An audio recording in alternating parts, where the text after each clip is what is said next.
Really tough. What's going to happen? It's going to get messy, it's going to get ugly, God only knows. Four Corners, Monday, ABC TV and ABC iView. Tuesday, a mother and child run from an abusive husband. Even the drivers of the truck didn't know where we were heading. With explosive consequences. Len had the idea the witnesses were hiding his wife and child. A time bomb has been planted beneath the Speaker's platform. That's when the bomb went off. And an innocent man's incredibly lucky escape. Designed to detonate when the car was started. The Family Court Murders continues Tuesday on ABC TV and ABC iView. America's stolen generation. That's as genocidal as it gets. Removed from their tribes and forced into boarding schools. A cemetery at a school is not the norm. It was a prison camp. My mom would say she's still lost somewhere. It's a very sad story for our family. This whole history is almost invisible. Finally, the truth revealed. I can't rest until I've exhausted every avenue to find the children. Foreign Correspondent, Thursday at 8 on ABC and ABC iView.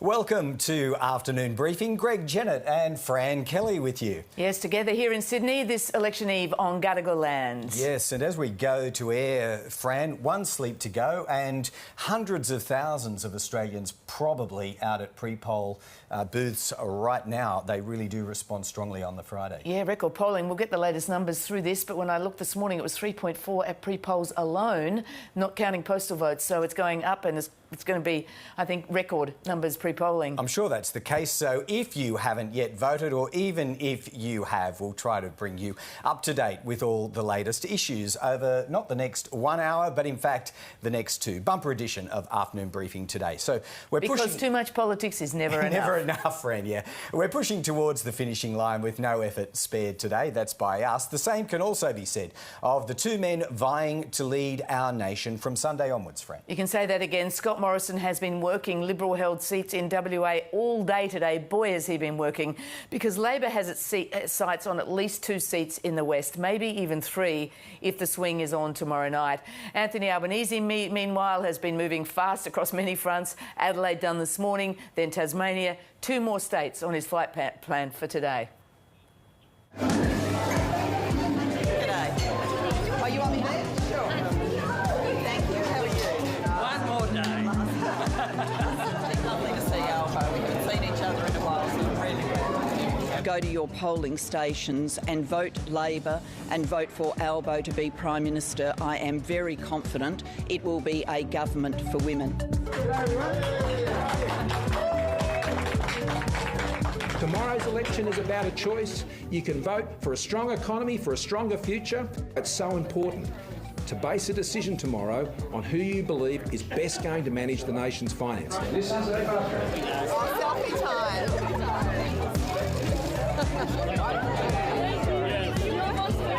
No, thank you. Thank you very much. Thanks, man. Onions? Onions? Some onions? You were too busy taking a bloody photo. There we go. What I would say to people is vote Labor, because there are 2 people running for Prime Minister. There's 3 more years of the same, or there's myself. Vote Liberal. Vote National tomorrow, and that way you can get into your first home a lot sooner, and so can your kids. I hope you like your sausages. Got a riddle for you, Greg. How many voters can one political leader meet in one day? I think we're about to hit peak voter. Whatever the answer is, it's got to be higher on this particular day than most corresponding Fridays. I'm not aware of anyone who's covered as much ground as Anthony Albanese. No, that's for sure. Look, we are what's called the business end of this election campaign right now, so let's go to the nerve centre of ABC's election night coverage, because that's always the coverage to watch, no matter how disillusioned people might be about politics over the 3 years of a parliamentary cycle. More than 15 million of us have to get involved before tomorrow night. That means we're tuning in very large numbers as the results come in. Well, we hope so, Fran. Now, a short distance from where we are seated right now, the ABC's gearing up for its star-studded up-to-the-minute election night broadcast. And we're able to bring you a sneak peek of that operation with Insider's host David Spears. And David, you are on the set for Australia Votes. Show us a little of what you've got there and what's going on tomorrow night. Well, Greg, Fran, this is it. This is the ABC Election Centre. This is where it will all be happening tomorrow night. Today, this afternoon, we've been getting ready, doing a few rehearsals. You might see a few familiar faces. Andrew Probyn, Casey Briggs, getting things ready for tomorrow night. This is where you'll see Lee Sales in the anchor's chair. Simon Birmingham, Tanya Plibersek will be joining on the big desk here with Probes and Annabelle Crabb as well. They'll be taking you through all the results as they come through, making sense of what we're seeing, telling us who's winning and why. Anthony Green, of course, this is his stage for tomorrow night, his famous touch screen. I dare not touch it, but that will be Anthony's spot tomorrow night to make sense of those numbers, tell us which seats are going which way and how the count is looking. I'll be right down the far end of the studio. Let me take you there. This is, well, I think the most exciting part of the set, if I can say so. It looks a little like a dance floor, but this is our virtual tally board for tomorrow night. And what you can see on this big board up here is all of the seats in the country, 151 of them. They're listed here in alphabetical order from Adelaide right through to Wright. But alphabetical order doesn't really make much sense. Let's shuffle the deck and have a look at what really matters, and that is the margins. And you can see here the coalition seats on this side of the board, from their safest seat, Maranoa in Queensland, right on the far edge, through to the most marginal seats here, Casey, Braddon, right down to the most marginal coalition seat of Bass. Only a handful of votes in that one, the margin 0.4%. Over this side of the board, the Labor seats, and they start, of course, on 69 seats. Their most marginal seats right in the centre of the board, stretching out to the safest Labor seats on the end here, Scullin in Victoria at just over 21, nearly 22%. And in the middle, those crossbench or independent seats. And will we see that number grow tomorrow night as the results come in? So that's the board going into tomorrow night. That's how it looks. It gives you a really visual sense of what's going to happen. And as seats change hands, if Labor wins one of these seats, it'll turn red. If the coalition wins one of these seats from Labor, it'll turn blue. So that will let you know how they're going in this contest and whether Labor's going to get to the 76 it needs for a majority or something close to that for a minority. Spearsy, I popped in earlier. You weren't there when I had a look this morning, and that your part of it, I love, the tally room. And it took me back to like 30 years ago when I went to the tally room in Canberra. And it used to be just like that, a big wall of seats, but with none of those sort of tricks and special effects you've got. Nothing digital about it. They were literally hanging numbers on. It was quite something. And I know. I remember those days well, and I remember, doing some elections in that old tally room. It is no more. It was abandoned years ago, but we're trying to bring it back to life a little bit, because it does give you a really visual sense. Oh, it's great. Of how the nation is changing. I could show you here on the floor as well.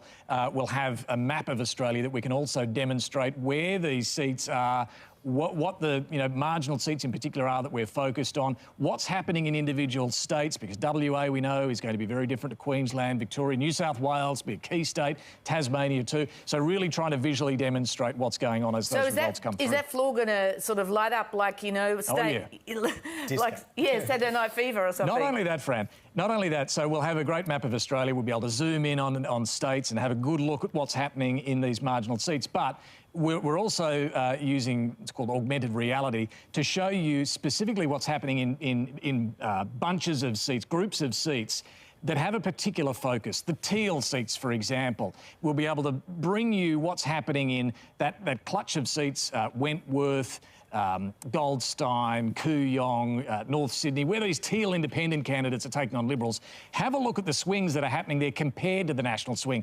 We'll look at the coal seats, for example, in Queensland and the Hunter Valley of New South Wales. Look at the swings that are happening in coal seats compared to the national swing. The seats with the highest mortgage stress, where cost of living's really biting, what's happening there compared to the national average, so we can try and get a better sense of why we're seeing the results we're seeing, what messages have worked and why Australians are voting the way they are in different parts of the country. David, we've got Anthony Albanese. He's been moving around. He started off in Adelaide, went to Tassie. You've already talked about the most marginal seat in the country is Bass. He's now heading to Victoria, to Melbourne, giving us a fair sense. We've had Scott Morrison in Perth all day, where we know Labor is hunting for seats. A fair sense where Labor, what do you think the leader is doing? Is sandbagging seats or trying to pinch seats? Oh, a bit of both. I mean, clearly Labor has to sandbag in Victoria. They're on the hunt more in other states. But there are still some hopeful prospects, aren't there, for Labor in Victoria? Chisholm would be top of the list, but there are a few others where, you know, there's a bit of hope for Labor in a seat like Higgins, in a seat even like Deakin, Michael Sukkar's seat as well. Look, they're not, you know, confident of winning some of these seats, but we've seen a bit of attention paid to them, and it will be fascinating to see when those results come through, whether some of these, you know, dark horse seats, more speculative seats, do actually fall on the night. All right, so just a quick and final reminder, Spearsy, coverage begins tomorrow. When? Yep, it'll all be happening from 6 o'clock here on the ABC. This is where to watch election night. All the results, the best analysis, and I'll have a team here of political experts down this end of the studio as well, really trying to show and explain why we're seeing the results we're seeing so we can all make sense of a pretty momentous night in Australian politics. Well, we do hope for your sake, David, that it's not a particularly late one because, of course, you'll be backing up. Oh, again. I hope it's really late and we get to see all those tricks all night. I'm pumped, and I bet you are too. And we're going to be joined, actually, by one of your panel a little later in the show today. Kos Samaras is joining us, so he'll be part of your data set there. So thanks. Good luck. Thanks, guys. Well, we got a sense in the opening montage, which showed all the pictures of the day, exactly how relentless and how repetitious the leaders' campaign themes remain all the way to the end. Scott Morrison's all about economic management and national security, promoting the idea of risk if Australia votes Labor. But, Greg, one definition of risk might be a sensitive leak from the national security of Cabinet. And that's exactly what the Australian newspaper featured on its front page today. Yeah, that would not have been in the script for the coalition campaign. Not that this has been acknowledged by anyone, and we must say either it hasn't been denied. Not confirmed nor denied. Yeah, not confirmed or denied. Scott Morrison dancing around it quite a bit. We'll get a sense of that in a moment. It concerns a proposal, or in fact a submission from Pyne for what we might describe as a Pacific Step Up Phase 2 or Mark 2. A suite of initiatives that include a whole bunch of things, but a $1.5 billion proposal to increase aid in the Pacific region. Now, no one conspicuously has said that this is a false report, but the question would turn, wouldn't it, Fran, as it invariably does, to the act of leaking. Who done it? Why? And why would they do it now? Well, Scott Morrison, as we just said, is not giving this any oxygen, but at the same time, he also appeared to suggest, Fran, that if there had, in fact, been a leak, it could have come from a public servant. Didn't point any fingers. What we do know is that Defence, Foreign Affairs, your intelligence agencies, Treasury and finance types are often in on those meetings. Why don't we hear from Scott Morrison himself? Why are members of your government leaking against you? Well, I reject the latter accusation 100%. My National Security Committee has been extremely tight, and I have no doubt that the members of my National Security Committee are very, very tight. Now, I'm not going to confirm one way or another the matters in that report. I don't discuss things, and my ministers don't discuss things that are addressed and worked through at the National Security Committee. What I can tell you as a government, the National Security Committee is not just attended by ministers. It's also attended by officials. Will you be investigating the source of this leak? Look, I'm not confirming. I'm not even confirming that there's a leak.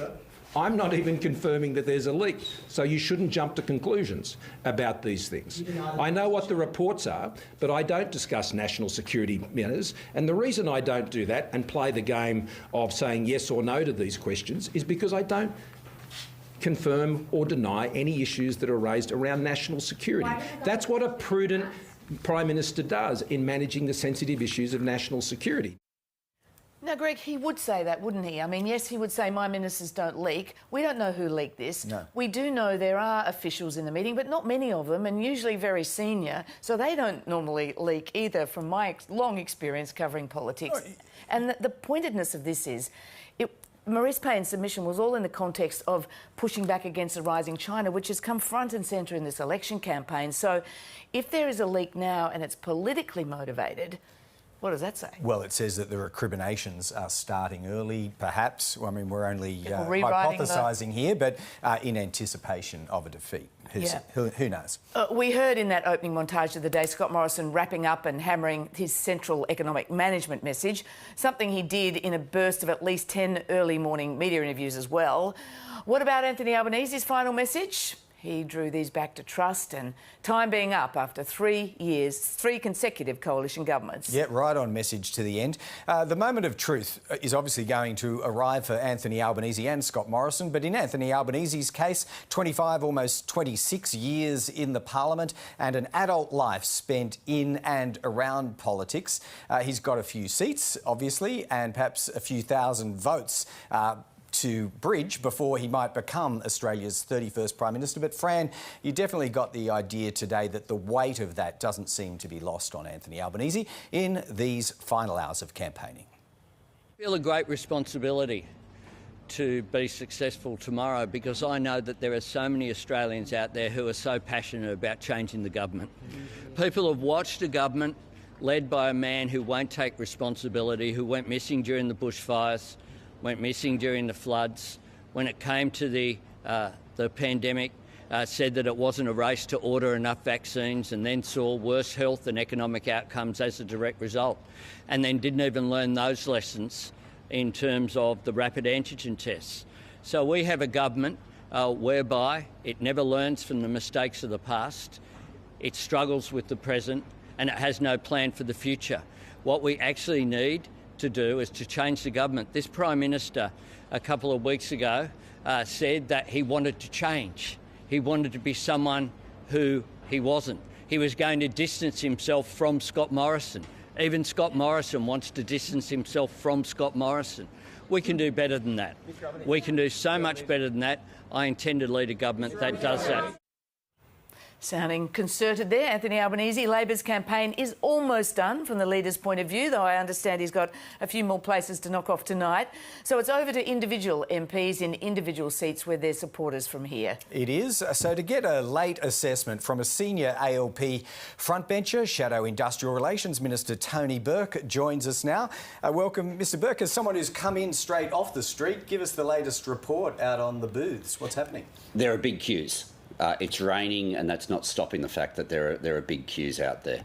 At the booths that I've been to, I started the day at Lindsay. I spent some time with Michelle Rowland in her seat, and then I've been through the pre-polls in my seat as well, which bound, some of them are joint, one with Jason Clare, but another joint with Sally Situ in Reid. And there is, it's interesting, there is a palpable frustration with the Prime Minister, with Scott Morrison. It's something that people will raise directly with you as soon as they recognise who you are. So that's only representative, obviously, of the people who are in that queue, but I'll tell you it was strong. Do I sense a bit of a sort of spring in your step? I mean, we had some leak polling today, starting off today in news.com, Labor polling allegedly, pointing to a Labor government on Sunday. Is that the feel you're getting? Look, there's a sense of momentum. I don't think we can say more than that.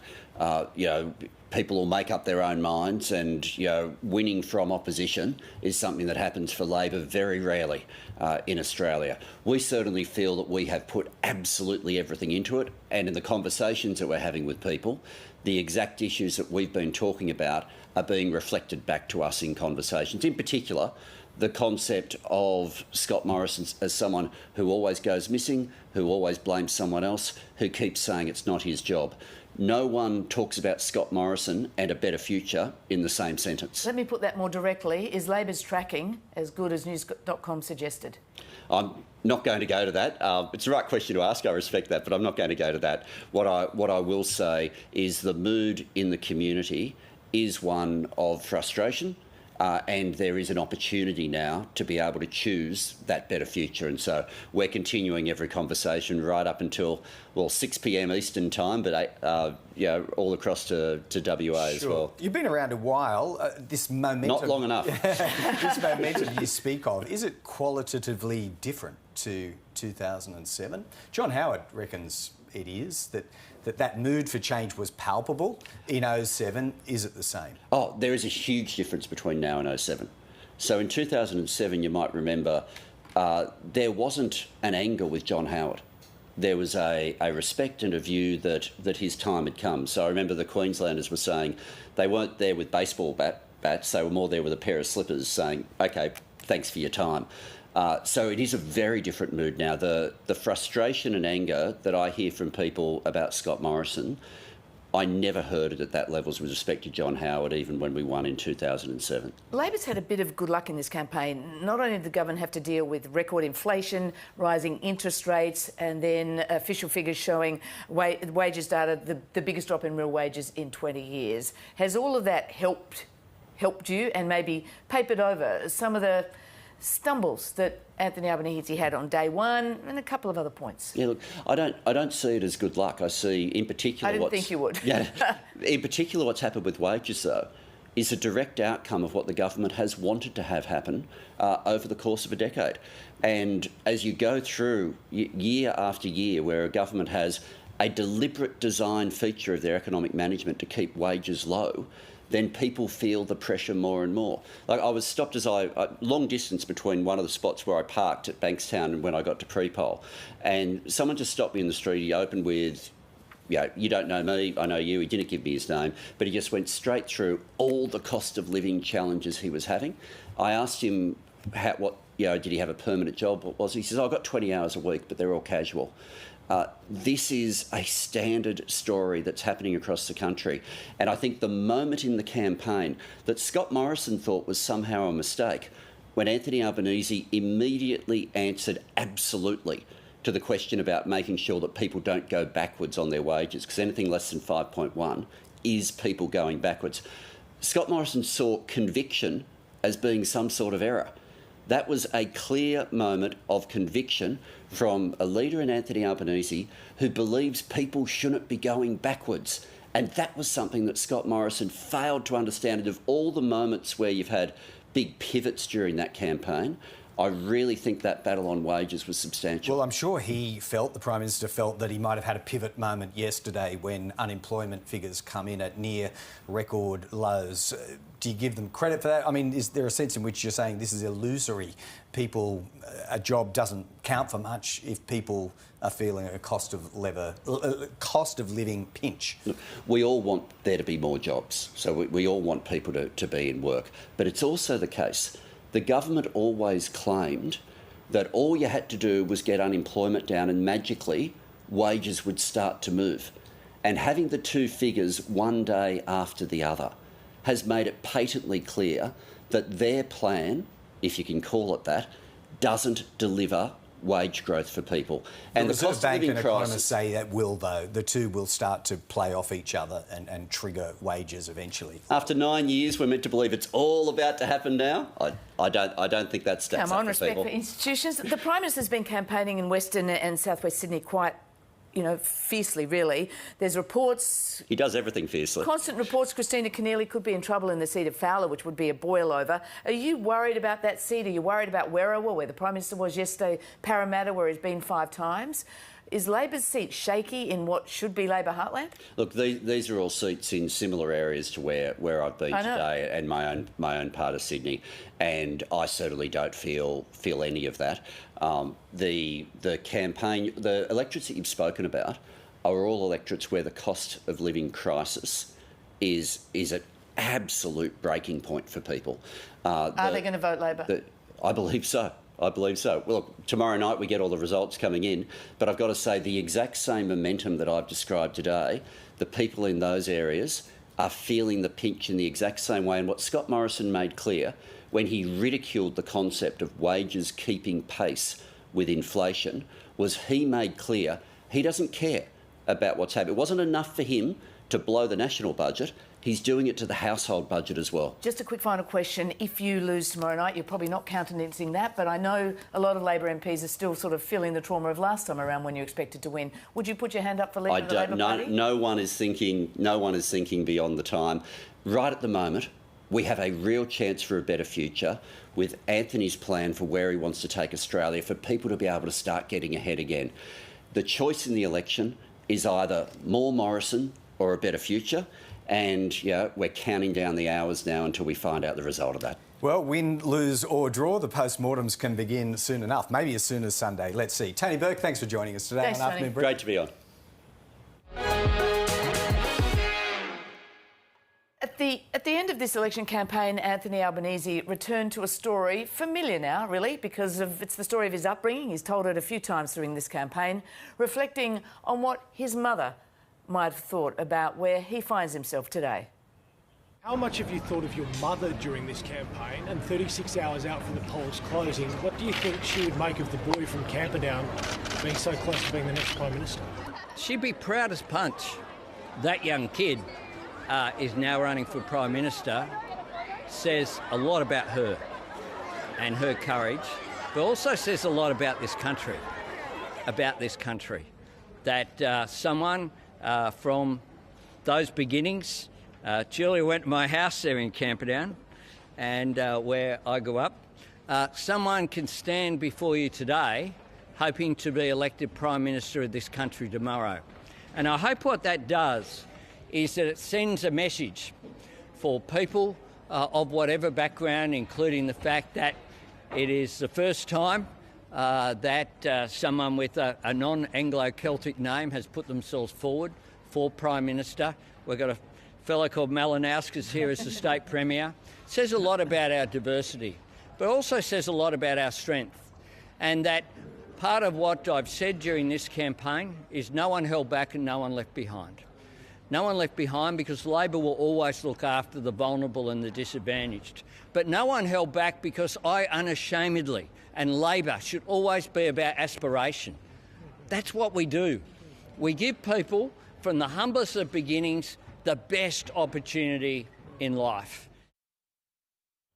Well, for one last time now, our campaign regulars throughout this six-week campaign, former Labor Minister Craig Emerson, former Liberal Minister Christopher Pyne join us. Gentlemen, thanks very much for joining us again. Pleasure. Always good. It's one last time during this campaign. You've proved truly popular with the viewers, can I say?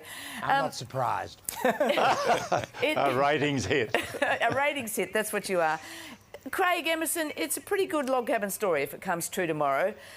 It says, what does it say about Australian society if a kid with the upbringing that Anthony Albanese had, the council flat, inner suburbs of Sydney, a pretty rough part of Sydney, makes it all the way to the lodge? Let me ask both of you that. It does say a lot, and I'd make that point more generally, whether the candidate was from the Liberal Party or the Labor Party. Australia is capable of, bringing people through pretty tough circumstances. We're not a class-ridden society, as, say, the UK is. We've always got our problems, but we tend not to look down on people who are disadvantaged. And I think Anthony Albanese's story is a great story. If I could just add to that too, that today he was with some terrific women, Julia Gillard, first female Prime Minister, talking about his own mother, Penny Wong, Amanda Rishworth. So it's a message really not only of people from disadvantaged backgrounds, but of gender equality, of women's equality. And Christopher, you told us early on in the campaign that you'd known Anthony Albanese a long time. You liked Anthony Albanese. Can you see the impact of that upbringing on the politician he is and perhaps the leader he might be? Well, I don't think Anthony will mind me saying that I spoke to him, Anthony Albanese, because he very much as a person and I get along very well with him.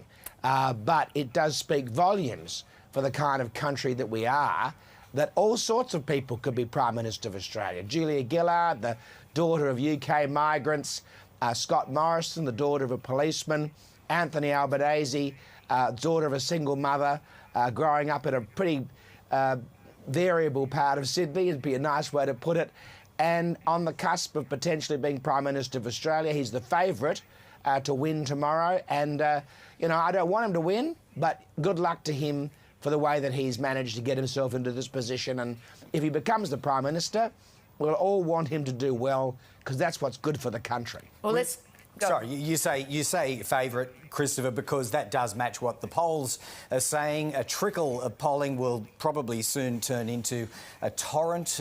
There's some leaked tracking polls from Labor reported in news.com, 53-47. It says that would, roughly coincide with some of the more recent tightenings in published polls as well. Do you believe that? Does that accord with your feel for what's going on? Christopher Pyne first.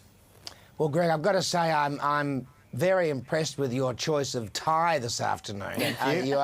You're not leaving anything on the field, that's for sure. Neither blue nor red, I'll have it noted. I think that's changing the subject, actually. No, I'm happy to talk about the subject. Is that teal? It might be teal. No, it's not teal. It's purple. Let me tell you, close up, it's I'll purple. go with cerise. But anyway, to the question. I'd say it was cerise. Look, Labor's trying to, get some last-minute momentum by releasing polling showing them as the winners. They've been the favourites all through the campaign. They've been the favourites for 3 years. They've led in the polls for 3 years. The truth is, if they don't win tomorrow, that would be a much bigger shock. What has been interesting is that the government has pared back Labor's vote in the last 6 weeks. Scott Morrison has had a good election. There's no doubt about that. And Anthony Albanese hasn't really had a great campaign. And the government has tightened the result. I don't think we'll get a result tomorrow night. I think that the postal votes, there are too many postal votes to determine what I think will be some tight contests in a lot of different seats. But I think Labor definitely is the favourite. It's an old trick to release polling showing that you're winning because it helps build momentum. But I think the momentum's been with the government since Sunday, since Scott Morrison's housing policy. I think he's had a good final week. And I think it'll be a closer election than it would have been, a month and a half ago. Craig, what do you think? Well, I should have said this the last time we got together and observed that, when you've got polls at 55-45 or 54-46, they are definitely going to tighten. I mean, if you look at the history of Australian elections, 54-46 is just pretty much a landslide.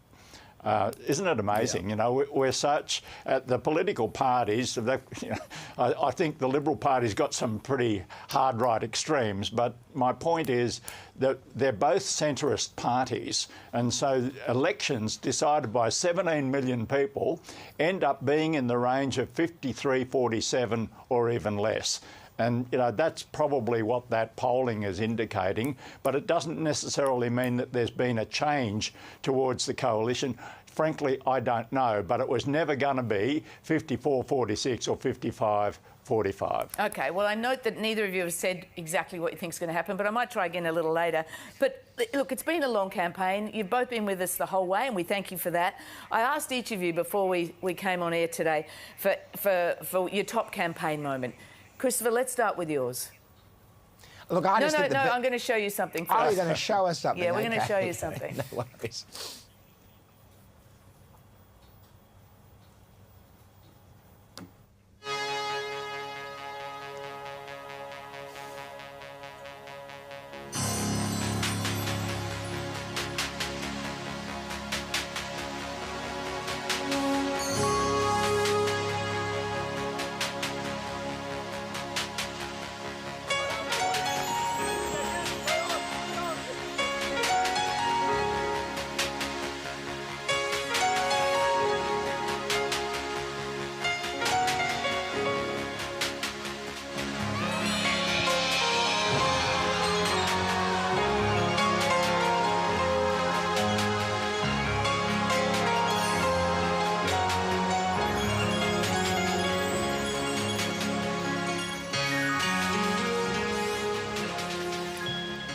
Well, we've all seen it. We've all seen it many times. And just a tribute there with that soundtrack to Vangelis, who died, the composer of that music.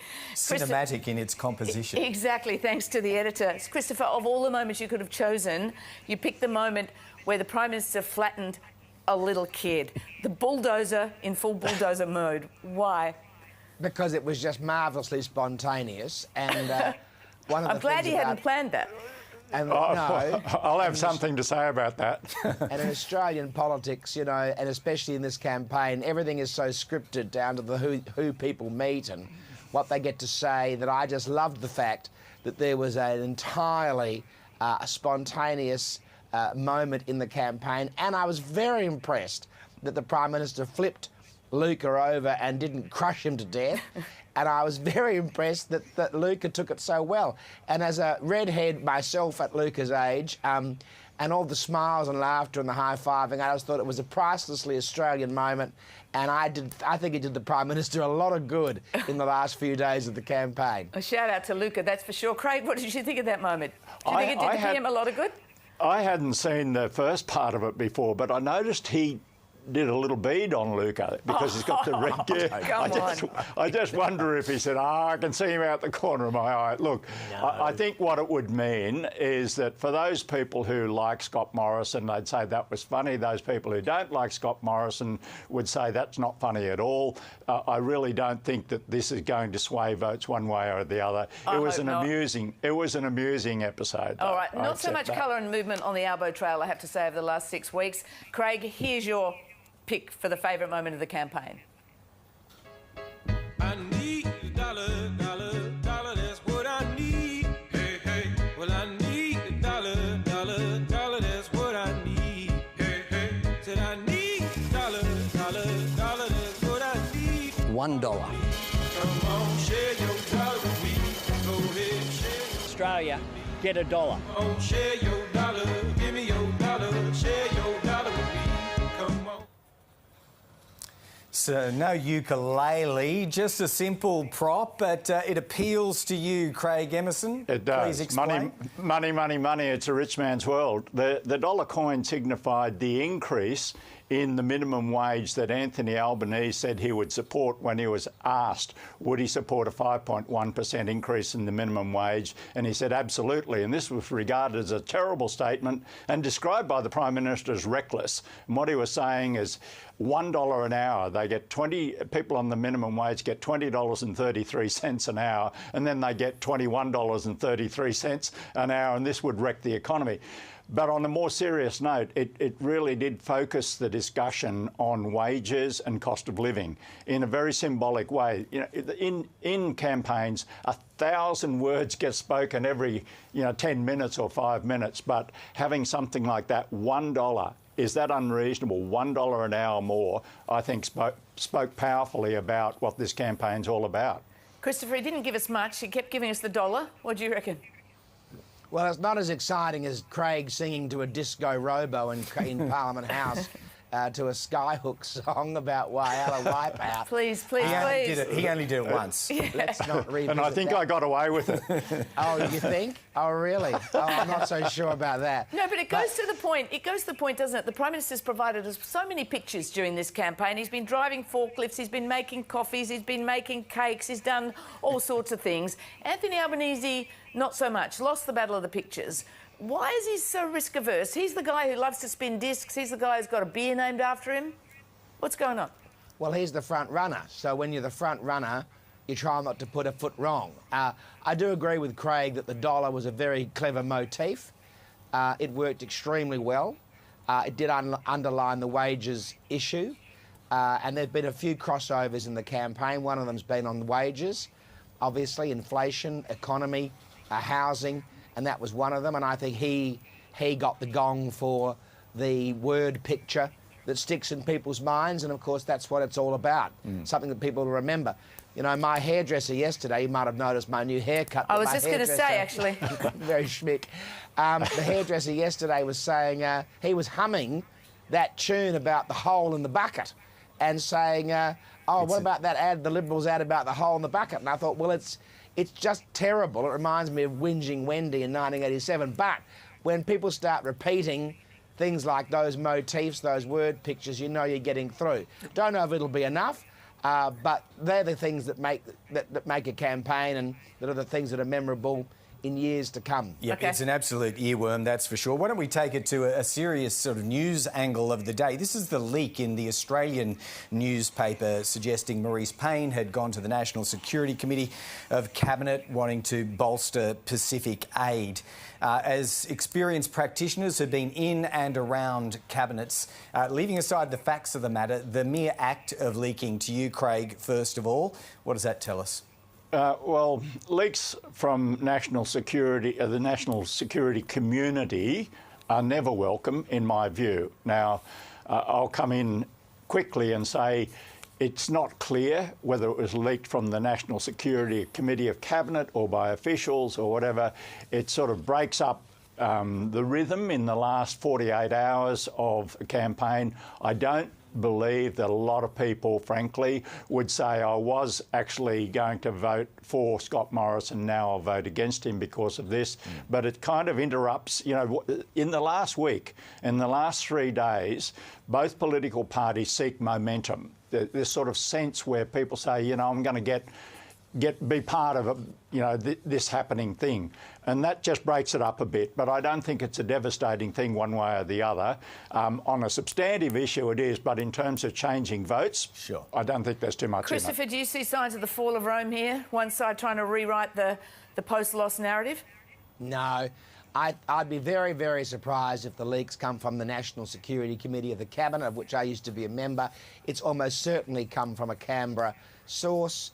There could have been many, many different places that it came from. Journalists, bureaucrats chatting over a beer at the Realm Hotel, who knows? But, you know, it obviously is unwelcome on the last day of the campaign. But I agree with Craig, yet again, I agree with Craig that it won't make the slightest difference to the outcome of the election. OK. Well, one word answer, prediction. Go on. Fran tried to pin you down. Very briefly, Craig, who wins? Labor win. Christopher? Labor remains the favourite. OK. Craig Emerson, Christopher Pyne, you've been great sports all throughout this campaign. Thank you so much for joining us. Pleasure. Thanks for having us on the program. Yeah, really.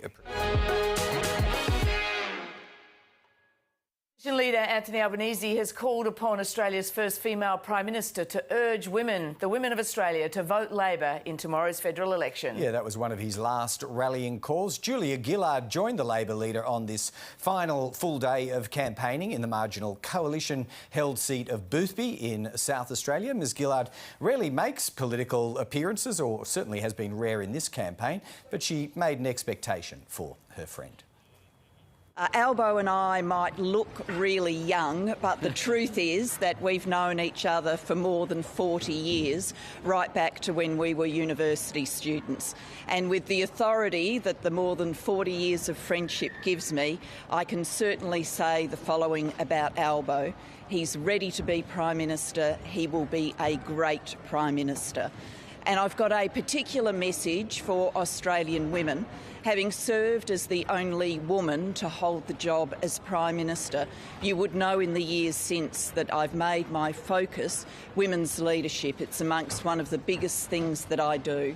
And what I want to see for this country is a government that cares about, values and includes women. And I know that a government led by Albo will do precisely that. So for Australian women, if you want to make a better choice, please tomorrow go to your ballot places, go to your polling stations and vote Labor and vote for Albo to be Prime Minister. I am very confident it will be a government for women. Well, let's check in now with the Coalition's campaign spokeswoman. Senator Anne Ruston joins us now. Just picking up on Julia Gillard's point, I'm sure Fran will want to ask you a question about the female vote, but since you're straight in from Melbourne, we asked Tony Burke a little earlier about the pre-poll activity today.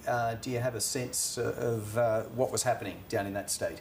Look, I mean, I think a lot of people have already made up their mind about how they're voting, and so they're very keen to keep that to themselves. But I think, largely everybody, seemed pretty happy on the polling booths, and I'm reasonably confident that, Australians will recognise the choice that they've got to make tomorrow and the importance of it. So, but yeah, I think it's been pretty respectful.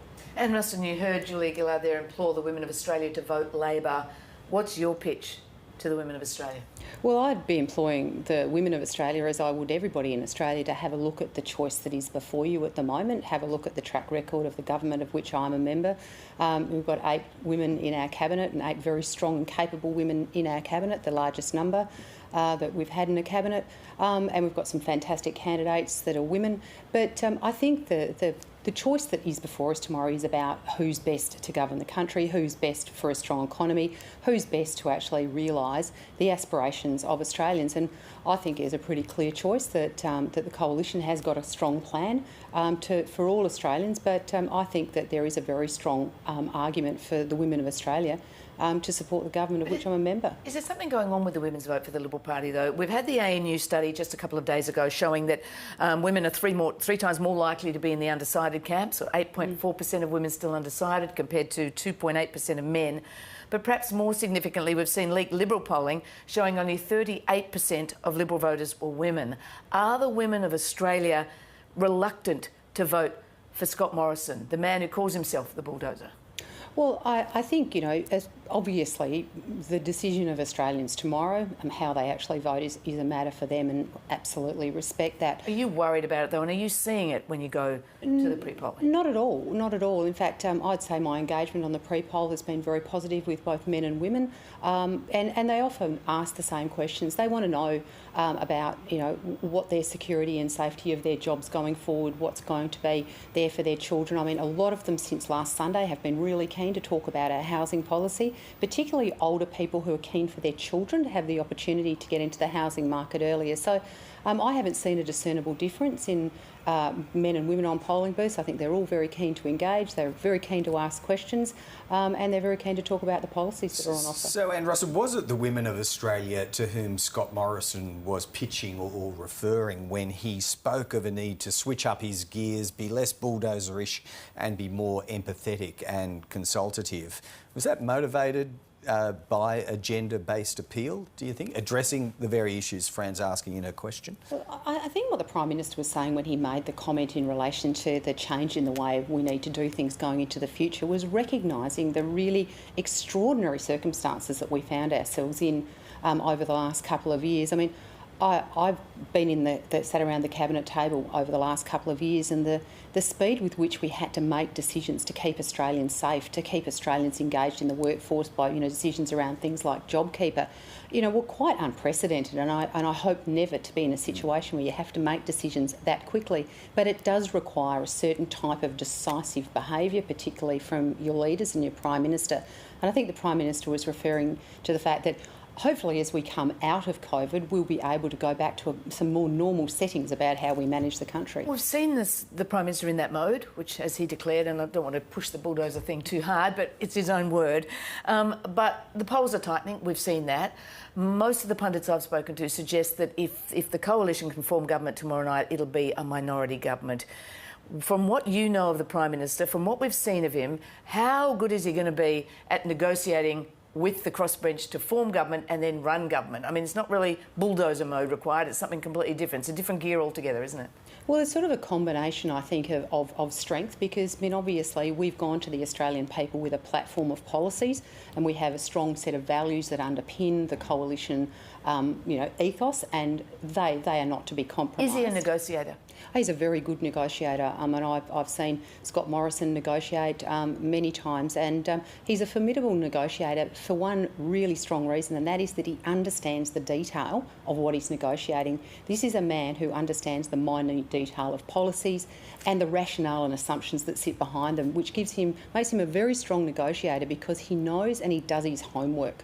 A bit of campaign tactical analysis, I suppose. Anne Ruston, Anthony Albanese, 4 states, multiple electorates today. Scott Morrison dedicates most of this penultimate day to one city where there's 2 to 3 Liberal seats to defend. What does that indicate about Swan and Pearce, potentially Haslutt being the third? Well, there's nervousness, right? I think the Prime Minister set himself a campaign plan at the start of the campaign, and I think he's pretty much stuck to that. no matter what's been happening, because he had a plan and he stuck to that plan, a bit like we had an economic plan, and we'll continue to stick to that economic plan. But of course, all states and territories are really important. He's been to them all and spent a lot of time in them.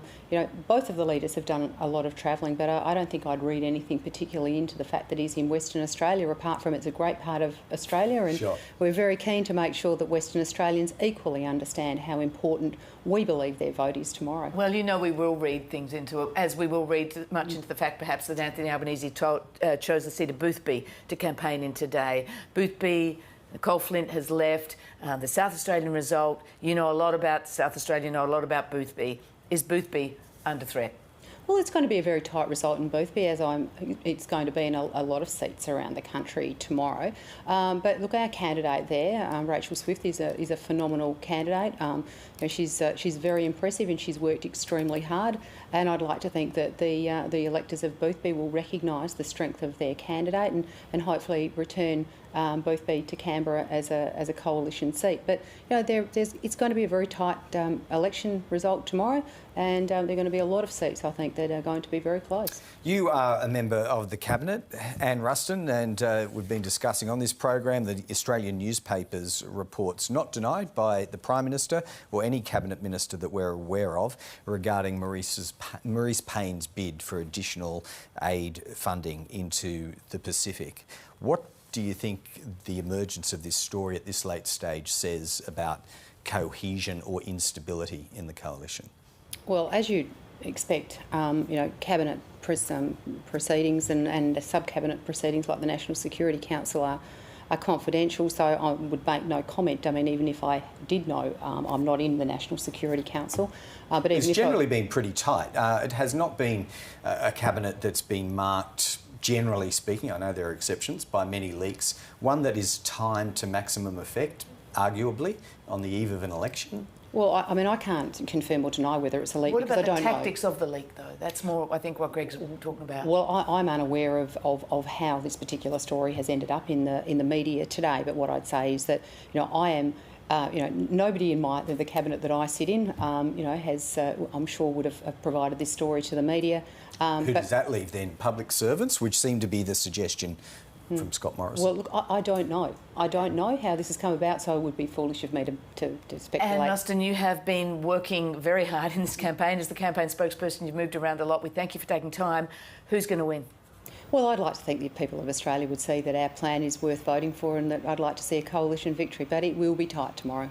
It sure will. Well, thank you for your generous presence and availability on Afternoon Briefing in particular. Anne Ruston, I hope election weekend is as enjoyable as it can be for you. Thanks. Thank you.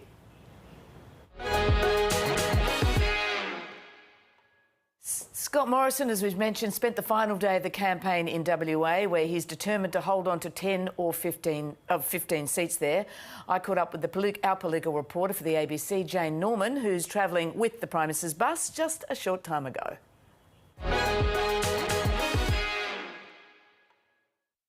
Jane Norman, you've had a very busy week travelling with the Prime Minister here, there and everywhere. Today, though, spent all day in Perth. Does that suggest the coalition is pretty worried about those seats? Yeah, well, look, Perth, WA has long been a Liberal stronghold, Fran. They hold 10 of 15 seats here, and given how tight this contest is going to be, I think the strategy today was one of sandbagging. The coalition, of course, can't afford to lose any seats. And here in WA, it holds, as I say, 10 of them. So, in fact, today we've been to Swan, Pearce, and we're currently in Hasluck. And these are the three seats that Labor has been really targeting. Labor reckons it has a really good chance in Swan and Pearce because the two Liberal sitting members are retiring. It's also hoping the popularity of the state's Labor Premier Mark McGowan might boost its chances. If Labor manages to pick up Pearce, well, then there is a concern within the Liberal camp that they might also get Hasluck. It's on a margin of 5.9%, held by Liberal Cabinet Minister Ken Wyatt. So, yeah, I think the fact that the Prime Minister is hitting all of these seats on the final day of campaigning shows that they need to sandbag these seats. They need to defend these ones in WA. Now, Jane, you call it the final day of campaigning and election day is tomorrow, but the Prime Minister's not stopping, I understand. He's not just going home to the seat of Cook tomorrow to hang out in the electorate, is he? No, I should say the final full day of campaigning, Fran, because when we wrap up here in Perth, and the Prime Minister has one more campaign event in Cowan, actually, that is a marginal Labor-held seat. He is travelling interstate, and we understand there are several more campaign events happening tomorrow before Mr Morrison returns to his electorate of Cook in Sydney to cast his ballot and then hold what might be his final press conference as Prime Minister, because the polls close at 6 o'clock tomorrow night, and then we'll all be, heading to those Liberal and Labor Party HQs to see the results roll in. Well, just, such ferocious campaigning right up to the wire suggests that perhaps the Prime Minister and the Liberal Party think this will go down to the wire. What's the mood in the Prime Minister's camp there right now, Jane? Yeah, look, I think after the party's campaign launch on Sunday, there has been rising confidence within the Liberal Party's camp, within the coalition camp. I think that is certainly what the Prime Minister's tried to project this week, this sense of confidence that he might just be able to hang on. There was a sense that the momentum was sort of swinging their way, and Mr Morrison has really used his new home policy to try and pitch to aspirational Australians. But at this stage of the game, Labor is still leading in the polls. It has narrowed, but Labor still has a decent lead. Scott Morrison really is on the nose with voters. That's why he had his late shift in strategy to sort of promise a change in leadership style should he win. So the big question is whether they can really overcome those pretty big hurdles for Mr Morrison to get a second victory win. I think at this stage, the best the Liberal Party is really hoping for, although I'm reluctant to make any predictions, but the best that they would really hope for is perhaps a minority government if they can't quite make up the 76 seats needed. All right, well, with the polls telling us the primary vote for the major parties is stuck in the mid or even low 30s, the Greens are hoping that some of the discontent might flow over to their advantage. So let's check in for the last time in this campaign with Greens leader Adam Bandt, who joins us now from his hometown of Melbourne. Welcome, Adam Bandt. 9 senators, yourself in the House, a lonely representative. 17% some of the polls say the Greens might be tracking at. What's that translating to? Your best guess on Greens numbers in the 47th Parliament? Yeah, hi Greg. We're certainly feeling that there is a growing swing to the Greens, and a number of people are voting Greens for the first time to kick this terrible government out and put the Greens in a position where we can push the next government to act on climate and also do things like get dental into Medicare and make childcare free and build affordable homes. We're seeing really strong support in Queensland and in inner city Brisbane seats like Ryan and Brisbane and Griffith, for example, where we saw really strong swings at the state election, and our campaigners there haven't stopped. And the message that we're hearing back from people is that they really want this terrible government to go, but they haven't exactly been inspired by the opposition, and they can see us putting an alternative on the table. I know you said... Sorry, I was going to take you to the Senate because I did want to ask about the potential, which I'm sure you're going to tell us, the potential for an outright balance of power position. I think earlier today you were saying the opposition has agreed with this government far too often in an outright balance of power position. What would be your approach? Obstructionist, Bob Brown style, or pragmatist, Richard Di Natale style? Look, we want to kick this terrible government out. We need a change of government because on the issues that matter to us, and I think matter to a lot of people, like climate change and housing affordability, this government has just made things worse. So we want to see a change of government, and especially to start getting some integrity back in government and get a federal anti-corruption commission up soon. So we need a change of government. We do think that it's looking going to be a very close election, and certainly in the Senate, where we're hoping to grow in the Senate, including in Queensland and South Australia and New South Wales, and get a second senator there. We may be in balance of power in the Senate in our own right. And in balance of power, in either or both houses, our priorities will be this. We want to see real action on climate, so we will push to stop the next government opening new coal and gas mines. Sadly, Labor's agreeing with Liberals to open more coal and gas, which in the time of a climate crisis is, our view, just unacceptable. But we also want to push for some real cost of living reforms, like getting dental into Medicare making childcare free and building affordable housing. When we were in balance of power last time, in both houses, we got dental into Medicare for kids. I think it's an important reform. It's a reform that we could see the next government supporting, and we'll push to get it in for everyone. All right, Adam Bandt, unfortunately, time management hasn't gone too well for us in this particular chat, so perhaps rudely, we're going to have to abruptly end at this point. Thank you and wish you the best for your election day ahead and the weekend that follows. Adam Bandt there in Melbourne. Well, it's just almost going 5 o'clock. Will, in a minute and a half from now. You're watching a special extended edition of Afternoon Briefing, where we'd normally be wrapping up at about this time. Fran and I are going to push on into a full second hour because we still have quite a long list of politicians and analysts we want to catch up with as we kind of wrap up this rather intense There's just so much to talk about, Greg. We don't want to stop talking to politicians. We don't want to stop talking to pollsters and pundits. Let's face it, elections is like Christmas for people like you and I. There's a fair bit to get through, and the taps will be turned off on all of this very quickly unless there is a hung parliament. I guess if we do get an emphatic result... I wouldn't be getting too relaxed, Greg. This could go on for days and days. Yeah, but for political junkies, you know, the intensity of the campaign is a little bit to weed yourself off afterwards. Let's see what Saturday night and Sunday brings. Now, at this point, we'll also bring in Emergency Management Minister and Nationals frontbencher Bridget McKenzie. She's joining us now. Welcome back, Senator. We really are in the home stretch and the polls suggest a tightening, but none of the bigger polls actually suggest the coalition is ahead.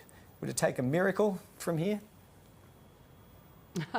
Greg and Fran, great to be with you and your viewers. I think for rural and regional Australians, the choice is very, very clear this election. The election of an Anthony Albanese Labor government, in coalition or not with Adam Bandt's Greens, would actually decimate the regions. We saw in their costings released yesterday that they've already got plans to slash over $750 million of programs into the region. So that's funding men's sheds, it's funding clinical schools, it's funding a whole lot of different economic and social infrastructure out in rural and regional Australia. And that doesn't count the fact that things like their water policy, their agriculture policy would really decimate our industries and put pressure on local job creation. Well, so just to be fair, you can wrap up a fund. It's very clear. You can wrap up a fund, but it doesn't mean you cease spending on those particular initiatives in those particular regions. Well, they it's haven't, an accounting Greg, mechanism. Well, Greg, I would love the Labor Party candidate in Shepparton to come out and back the commitment to partner with La Trobe University and Goulburn Valley Health to build a clinical school in Shepparton so we can train the next generation of rural health workers, nurses, physiotherapists and the like. We know what a stretch it is out in the regions to get that high-quality professional, but we also know that if you train them in the regions, they're much more likely to stay. So bring it on. If they really back the regions, I'm yet to see them commit to funding the type of programs and infrastructure projects that we in the National and Liberals have been committing to rural and regional Australia during this campaign. Is it a bit rich and a bit risky for you, particularly you, to be campaigning against Labor scrapping this fund, the fund that the Shadow Finance Minister Katie Gallagher calls a dodgy slush fund, when you would be the Minister of this regionalisation, in charge of this regionalisation fund, as I understand it, and you, of course, were involved in the sports rorts community grant scandal that was really condemned by the Auditor-General. You were in charge of that, you were at the heart of that, and you're going to be in charge of this one. Why wouldn't Labor be asking questions about it? Fran, I'm very happy to go to that topic. The Community Sporting Infrastructure Program had publicly released guidelines, and as the Auditor-General itself said, those guidelines and all rules were followed in the administration of that program, as would the regionalisation program that it has been slashed by Labor if they're elected, was actually going to economic development projects in the regions, the guidelines being written and published publicly in July, and hopefully local councils and local businesses applying for projects to really grow local jobs as our regional communities move towards a low emissions future. Yeah, but it's Minister, only the you lost Liberal your place and in the National ministry Party because of that conflict took of interest.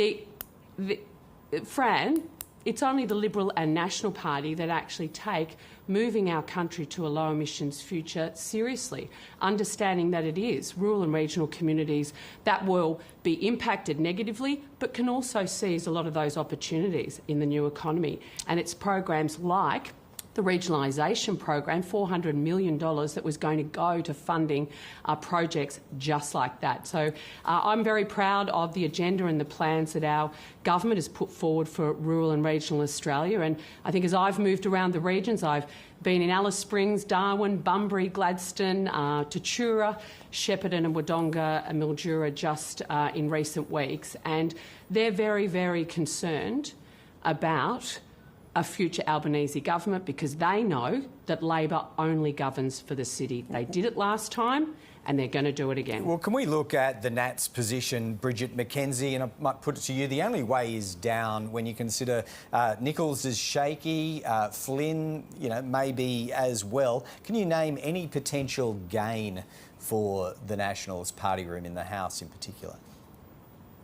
Yeah, Greg, well, we're fighting to keep all of our seats that we currently hold. We're on a high watermark for the National Party, and right around the country, that our record of delivery in those seats across all states is actually being reflected in strong polling. So no we've been realistic visiting, gains? obviously, Lingiari with the CLP. We've got a great candidate running with the CLP, and if they're successful, they will be sitting with us in the National Party room. Also, we're going neck and neck with Labor in the Hunter because as Labor has turned their back on the working class, it's really been the National Party in the regions that has stood up, and that's being reflected in the response we're getting on the ground in seats like the Hunter. You haven't mentioned UAP or One Nation. Some polls put their combined vote at 9 or 10%. That's the Nationals' rump they're eating, isn't it? Well, not necessarily, Greg. I've been out on the pre-poll all week in regional Victoria predominantly, and I've actually been surprised at the response to UAP in particular.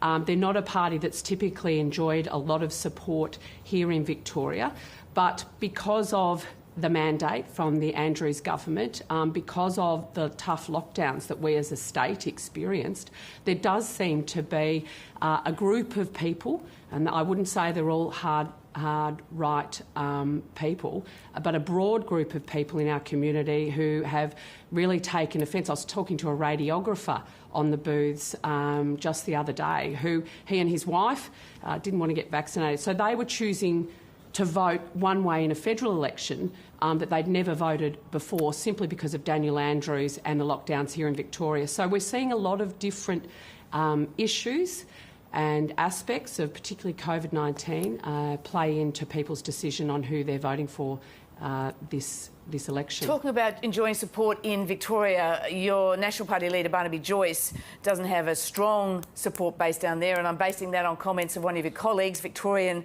MP Darren Chester, who wrote a Facebook page basically telling us that around 30 people on the pre-polls one day came up to him and said, "Why are you in a National Party led by Barnaby Joyce?" He went on to criticise your leader as divisive and basically suggests he doesn't relate to a whole lot of people south of the border. Is Barnaby Joyce a drag on the national vote in Victoria and other states, and is he a drag on your female vote? Well, the Nationals have been delivering both in Gippsland, where Darren's from, Anne Webster up in Mallee, and Damien Drum in Nichols, which is the Goulburn Valley. For the whole time we've been in government, we've been listening to our local communities and we've been delivering the projects and programs that they need to secure a safe, prosperous and sustainable future for them and their families over decades to come. We're not going to stop doing that. And it was under, as a party room, we came together last year to make a decision to support the Liberal Party in a move to a low emissions future by 2050 for our country, knowing that it was going to be our communities severely impacted. And I think that was the time I've seen our party most united. As you know, Fran, we've got net zero nevers in our party room, and we've got net zero yesterdays and a whole lot of things in between. But the one thing we all could agree on, that we needed to make sure that we looked after the people that had given all of us the great privilege to serve them on behalf of rural and regional Australia, and we did that. Sure, I'm very proud of our party, and now we're wanting to be able to deliver on that future, because that is not secured if Albanese is successful on Saturday. One quick final one, not particularly political. Bridget McKenzie, any reports through the party of AEC shortages or problems affecting regional booths? Anything that's come to mind there through pre-poll day today? Not that I've seen. We have had, obviously, record numbers of voting. I think it's upwards of 6.3 million Australians, either pre-polling or postal. I've been out on several rural booths, and sometimes there's a queue, often there's not. So I think rural and regional Australians are taking advantage where they can, and hopefully enjoying some footy and netball tomorrow. Yeah, we'll check in with the Electoral Commission. Bridget McKenzie, thanks so much for joining us. Thank you. Thanks, guys. All right, well, as we've been discussing, the Labor Party is covering a lot of ground through its leader, Anthony Albanese, today. His most recent stop was in Launceston. Looking to win some final votes there before Election Day, we caught up from Launceston with our reporter, Matt Doran, who's travelling with the Labor leader just a short time ago. Well, Matthew Doran, Anthony Albanese's road has been long and still unending on this second to last day. Can you give us some idea of the pace that's being set with that campaign you're covering?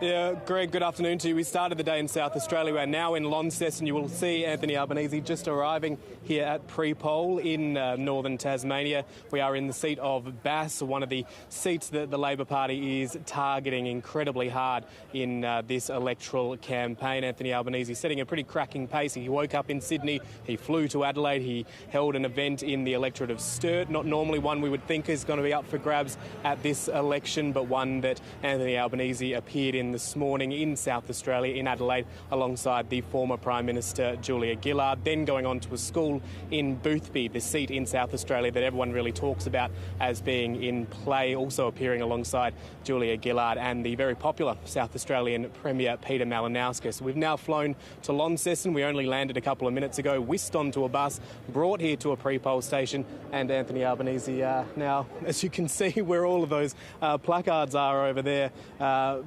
pressing the flesh and trying to win some voters. Let's just walk over there. I'll bring Ian, the cameraman. He's got a much harder job in this whole process than I do. I just have to talk, Greg, as you know I can do underwater. But let's come over here. We've got all of the placards. It's, of course, Labor campaigning in this seat. Ross Hart hoping to be the member for Bass once more. He's held the seat prior to that. Ian getting right in there close.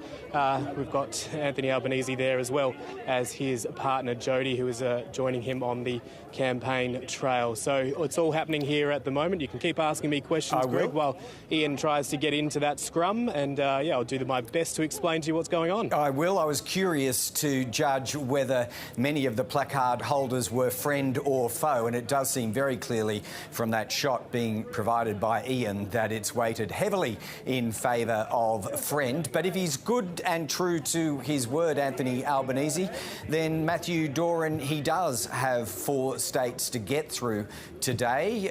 Where, if you were a betting man, where do you think the next stop might be?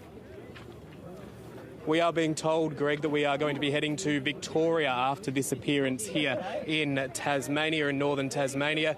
That is the next stop on Anthony Albanese's wish list. Exactly where in Victoria, not too sure. I wouldn't be too surprised if we end up coming to the seat of Chisholm in Melbourne's east, another seat held by the Liberal Party, which Labor is trying to take at this election. Incredibly marginal, as is Bass here. So, yes, it's going to be another whirlwind trip trip, only a short stay here on the ground in Launceston at the moment while Anthony Albanese is campaigning here. These pre-poll visits have been a feature of his campaign so far. Basically, what he's doing, he lobs into a seat, he shakes a few hands, he gets some well wishes from locals. We've seen it here, we've seen it up in Queensland in the electorate of Dixon, currently held by Peter Dutton. We've seen it in Lily, also up in Brisbane. It makes a brief appearance, talks to the many people who are voting early, and we know that there are now millions who have voted early in this campaign so far.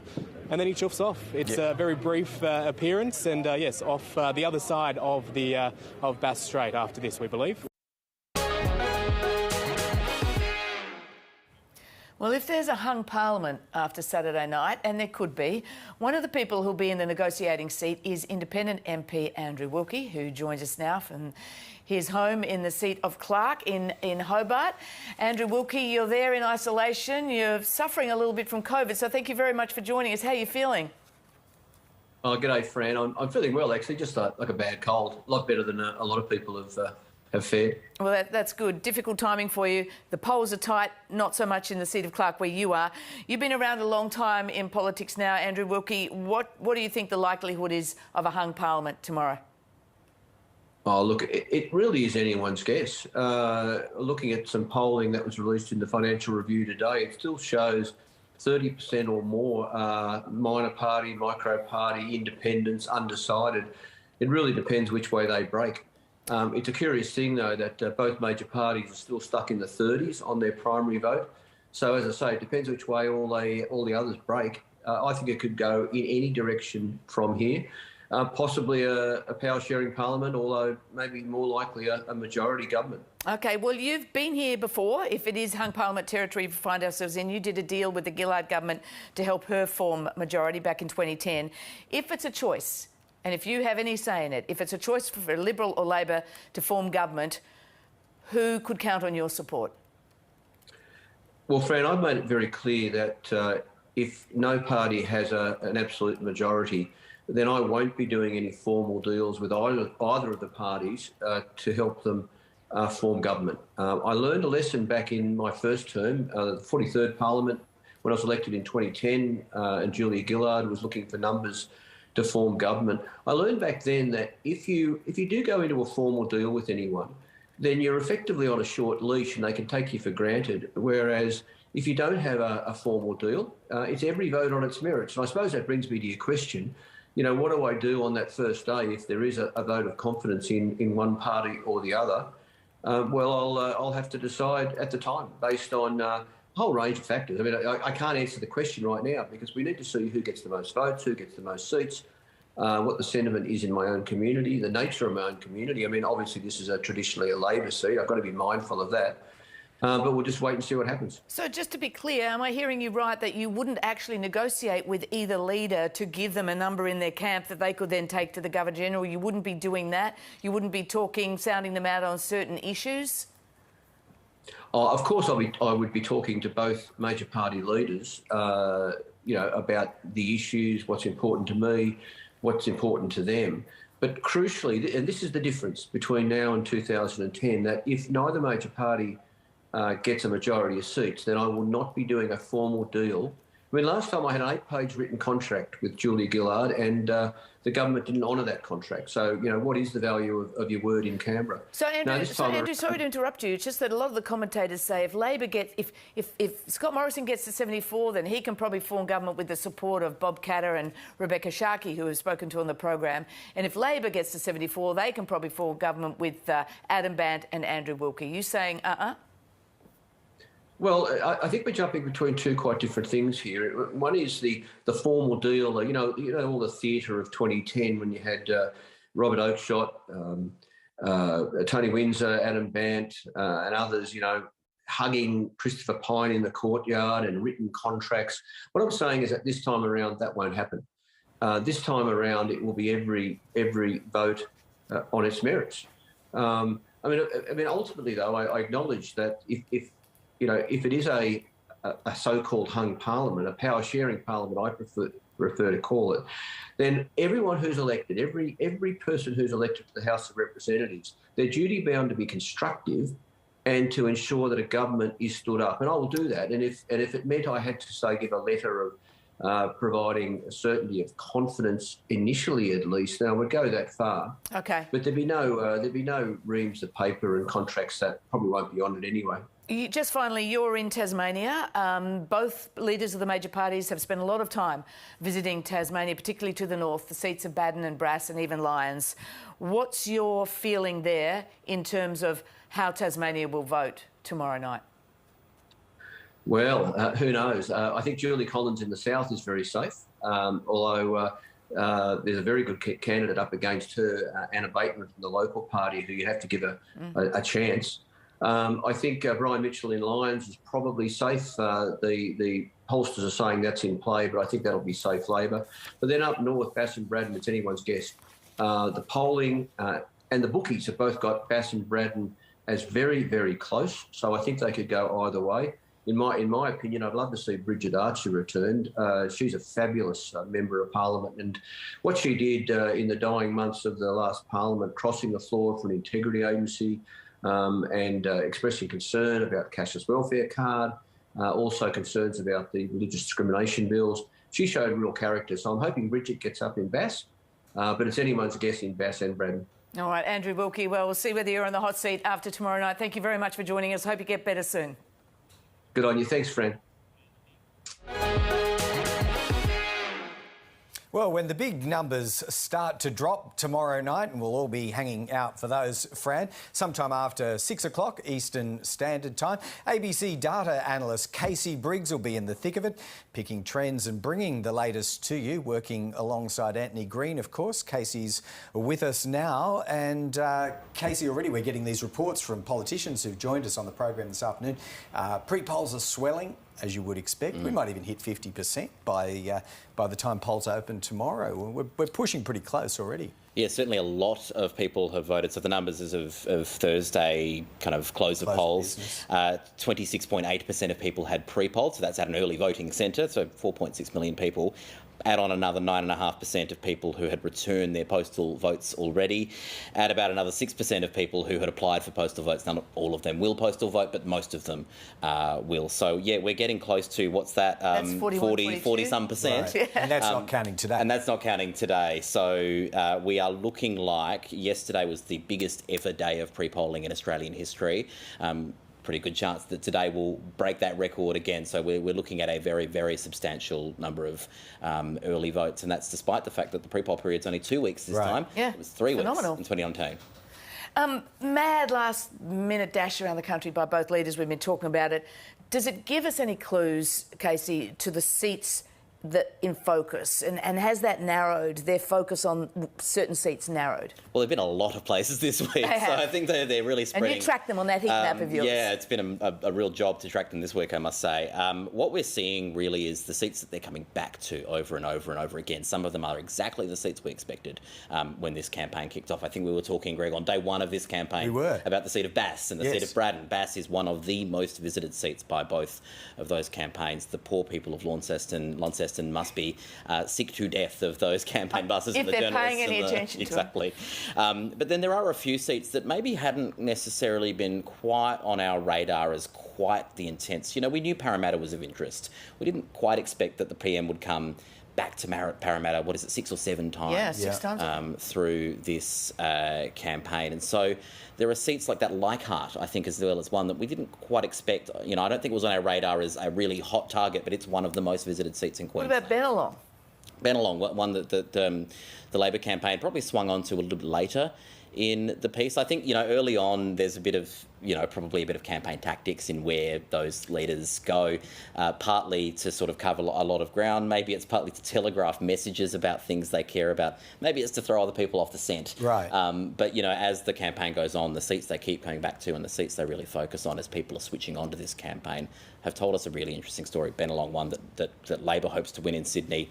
Parramatta, one that the Coalition hopes to win off Labor in Sydney. You know, if the intensity of some of these visits is any guide, you could be looking at some very strange-looking swings within cities. And, you know, I'm not necessarily convinced that will happen, but there's enough, you know, cause for them to go there. They have enough good feelings about some of these areas. Yeah. None of which explains why the Prime Minister was in Werriwa yesterday, but let's not go there. Let's go to social media advertising spends. Has that picked up? What's been the trend towards the tail end? One of the most expensive races, if you just, it's a little bit hard to track spending of candidates and of campaigns, just because there are a lot of Facebook accounts about for different people. But if you look at the kind of candidate pages in individual seats, one of the most expensive race in this campaign has been Kooyong.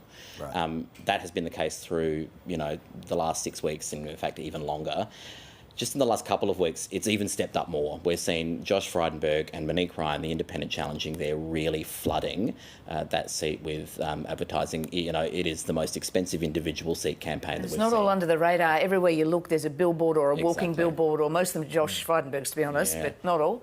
We've seen a lift in some seats later in the piece as well that have been of interest. The Greens are putting a lot of money into not the seats of Brisbane and Griffith, and well, I'm sure they are, but the one that's really at the top of the list is McNamara, which is not really it's a seat they do well in. It's not one of the ones they've listed at the top of their kind of campaign targets through this campaign. And then we're seeing other interesting things. One I want to draw your attention to is the seat of Fowler. We've seen a lot of controversy around Christina Keneally's candidacy in that seat, not being, someone who lived in that area before that. Just in the last week, there are Labor Party ads running from Christina Keneally in that seat saying a vote for Di Lee, the independent challenging Christina Keneally there. A vote for Di Lee would be a vote for Scott Morrison. So the same sort of thing we're seeing in the Teal seats that the Liberals are running, we're seeing in Fowler as well. And that's a relatively new ad. They're putting significant money into it. It's something, though, that's only, I think, from about the 12th of May, those ads they just suddenly clocked on to the fact that her primary vote is dropping, and they need to get it up to 45%, they reckon, for them to breathe easy. So that is, definitely one of those seats that, if you're looking for surprise boilovers, maybe, given Labor are putting money into it, maybe one to watch. It would certainly be that. It certainly would. Casey, you're going to be there working with Anthony Green on election night, and you'll be telling us then the latest seats to watch. But this election could go down to WA. The Prime Minister spent all day in Western Australia today. It could be a late night. Is that what you're thinking? It could well be. I mean, one of the things that's just, a fact of the geography of Australia is at 6 p.m. on the East Coast, we'll start to get results for 124 of the 151 electorates. So relatively quickly, we will get a sense for, is there a swing on? Is the swing consistent across those eastern states? Or is it a mixed picture or a stable picture? So early on, we'll know whether we'll be waiting for a very long time. Maybe by 7:30 we'll know, OK, we're going to have to wait 2 hours for the WA kind of counts to come through. Then there's the other matter that we were discussing earlier. Just take us through the mechanics of this big bundle of votes cast before tomorrow.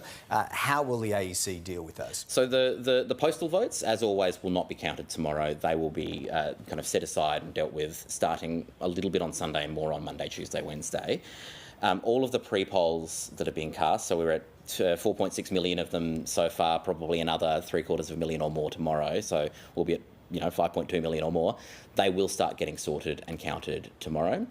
The Commission will actually start at 4 p.m. under a kind of lockdown scenario with scrutineers that surrender their phones. They'll start sorting them because the actual most time-consuming part of counting votes is getting them out of the box, unfolding them, smoothing them out and sorting them out. So at 6 p.m. they'll be ready to go and start counting. So last election, 3 years ago, I think we were talking, it was 10, 11 o'clock at night, midnight, as we started to get some of those big pre-poll booths. Might be a little bit earlier this time. Right. Count against the fact, of course, though, staffing problems in the AEC, they may well struggle getting the sorts of labour that they had access to 3 years ago. We're hoping to talk to the Commissioner about that before our program is out. Make sure you get yourself a good sleep tonight, Casey Briggs, because could be a late one Good tomorrow. Sleep and a big breakfast. It will be a long night. That's good it. Tip. Breakfast for champions. Casey, thank you. Thank you. Casey Briggs. Prime Minister Scott Morrison remains confident the coalition can win this election. Labor has remained ahead of the government in the polls the opinion polls this week. But early this morning, Scott Morrison told News Breakfast's Michael Rowland, polls don't guarantee an election outcome. What I've done over the last 3 years is show the leadership necessary to get Australia through the worst financial, economic and health crisis we've seen in 100 years. The voters, according to the polls, that simply has required aren't listening strength. To that. They hear that, but they're not buying elections. They're not buying what you're selling. Polls don't determine elections, and neither do politicians and neither do journalists, Australians. The many quiet ones out there working hard every day to ensure that they can get through each and every day's challenges, and they're looking to plan for their future with confidence. And they can do that with a government that has been able to demonstrate its economic competence. Over the course of this campaign, we've seen that Mr Albanese just doesn't understand the economy. Yesterday, he didn't even know the borders were open. Now, this is the sort of stuff Prime Ministers need to know. And we've seen that he's not up to that job, and it's bigger than him. And what I've demonstrated over these last 3 years, not everybody's agreed with me, Michael, and not everybody likes me. But that's not the point. The point is who can manage the nation's finances to keep downward pressure on rising interest rates, downward pressure on costs of living. And what we saw yesterday from Labor was higher debt, higher deficit, which can only lead to more pressure on inflation and interest rates, and higher taxes, which is what we know Labor always do when they can't manage money. They come after yours. Well, the polls got it wrong last time. Everyone is very nervous about their predictions this time around. And trying maybe to rectify whatever methods were misleading maybe last time. No, that's probably not the right word, Fran. But the latest polls to drop are from Roy Morgan, which has the same result as this week's Ipsos poll, that is, pointing to a Labor win. So joining us now are the Redbridge Group's Cos Samaras. Welcome to our studio, Cos, the Australia Institute's Ben Oakwist, and Michelle Levine, who is Chief Executive at Roy Morgan Polling. Thank you, all of you, for joining us. Michelle, let's start with you because you've got some very fresh polling. What's your latest? So the latest from the Roy Morgan poll is that we have the ALP on 53% to LNP's 47% on a two-party preferred basis. Now, that's the same as we reported on Monday, and we've been polling since then, and up until last night we've seen no evidence of that gap narrowing. So those are the numbers. OK, that's slightly counter to the trends that we've been seeing from the other major polls this week. They've all tightened and shown Labor's primary vote dropping. Yours is different. What's happening to Labor's primary vote within that Roy Morgan number? So Labor's primary vote is still sitting on 34, and that's what's so interesting about this election is actually 34% for Labor, 34% for the LNP and 32% for non-major parties. And that's what's so interesting about this. Sure is. All right, so Ben, Michelle's sort of trend there is in line with what we're told is Labor tracking polling that was published by news.com. You have a pretty good sense of these things. Does that sort of two-party preferred 53-47 accord with your understanding of the lay of the land? Count the seats, not the polls, is the lesson that we learnt from 2019, and I'll be very surprised if there's a 2PP of 53 plus for Labor come election time. I don't actually think that's likely. Bob Hawke won with a 53% plus 2PP.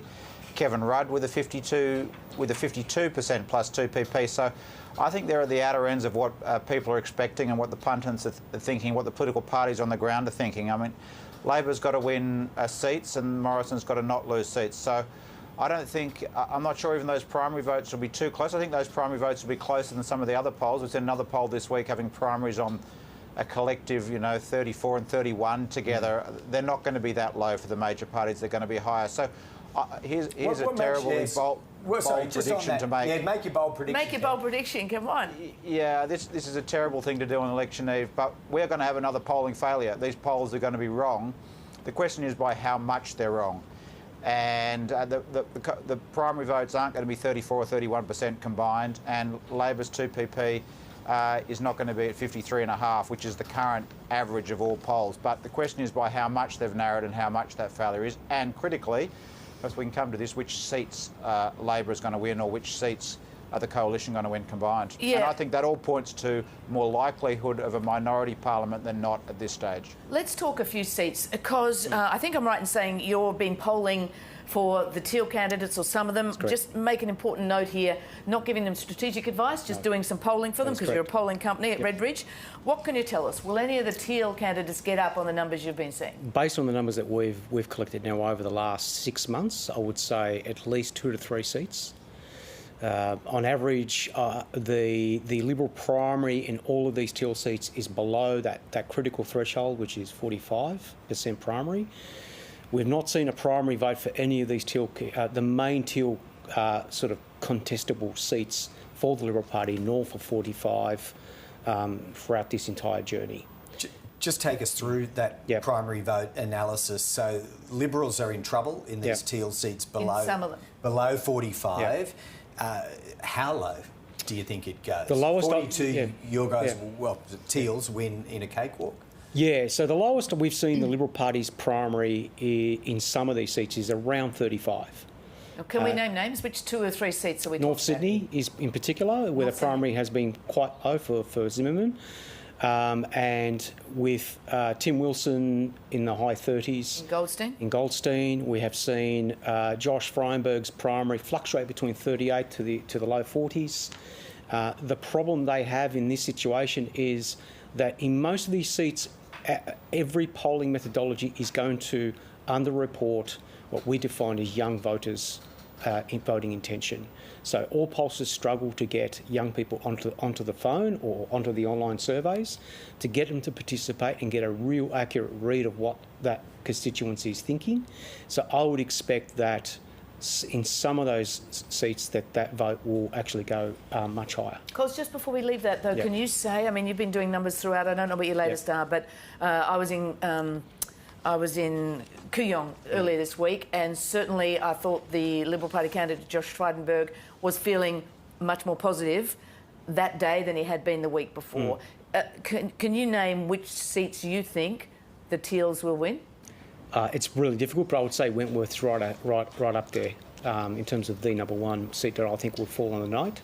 And then it's really a contest between North Sydney and Goldstein for the next 2 they're going to fall, and then we're dealing with Kooyong or Curtin in WA. Okay. Michelle Levine, can we just pick you up on the points made by Ben? And because I think when Ben was making his bold prediction that the underread on primary votes is real here and that it would come up a bit, you seem to be sort of nodding in the affirmative there. Can you take us inside why that might be as a pollster? Why can't we get a good read on that? Well, it is difficult to get the numbers right for people who are going to vote for an other party or an independent, because basically not everybody, the vast majority of Australians, aren't actually looking deeply at who's in their seat, whether there's an independent or whatever. So when it comes to the time to vote, they'll actually possibly be surprised that the people that they said they'd vote for, an other party or whatever, isn't even standing. They may not be handing out how to vote ballots.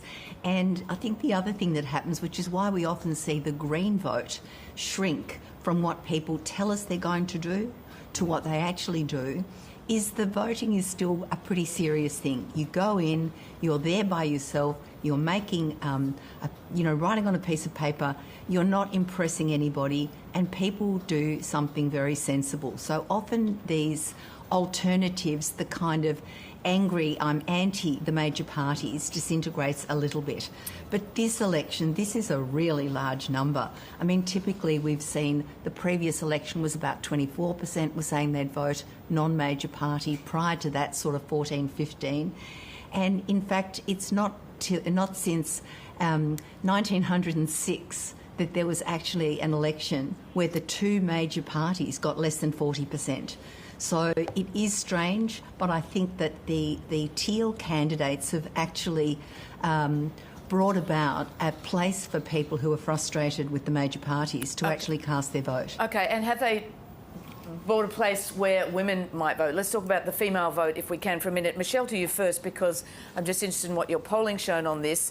There is data showing that women are not trending to the Liberal Party. We've seen that. Roy Morgan has a big gap in the female vote, doesn't it?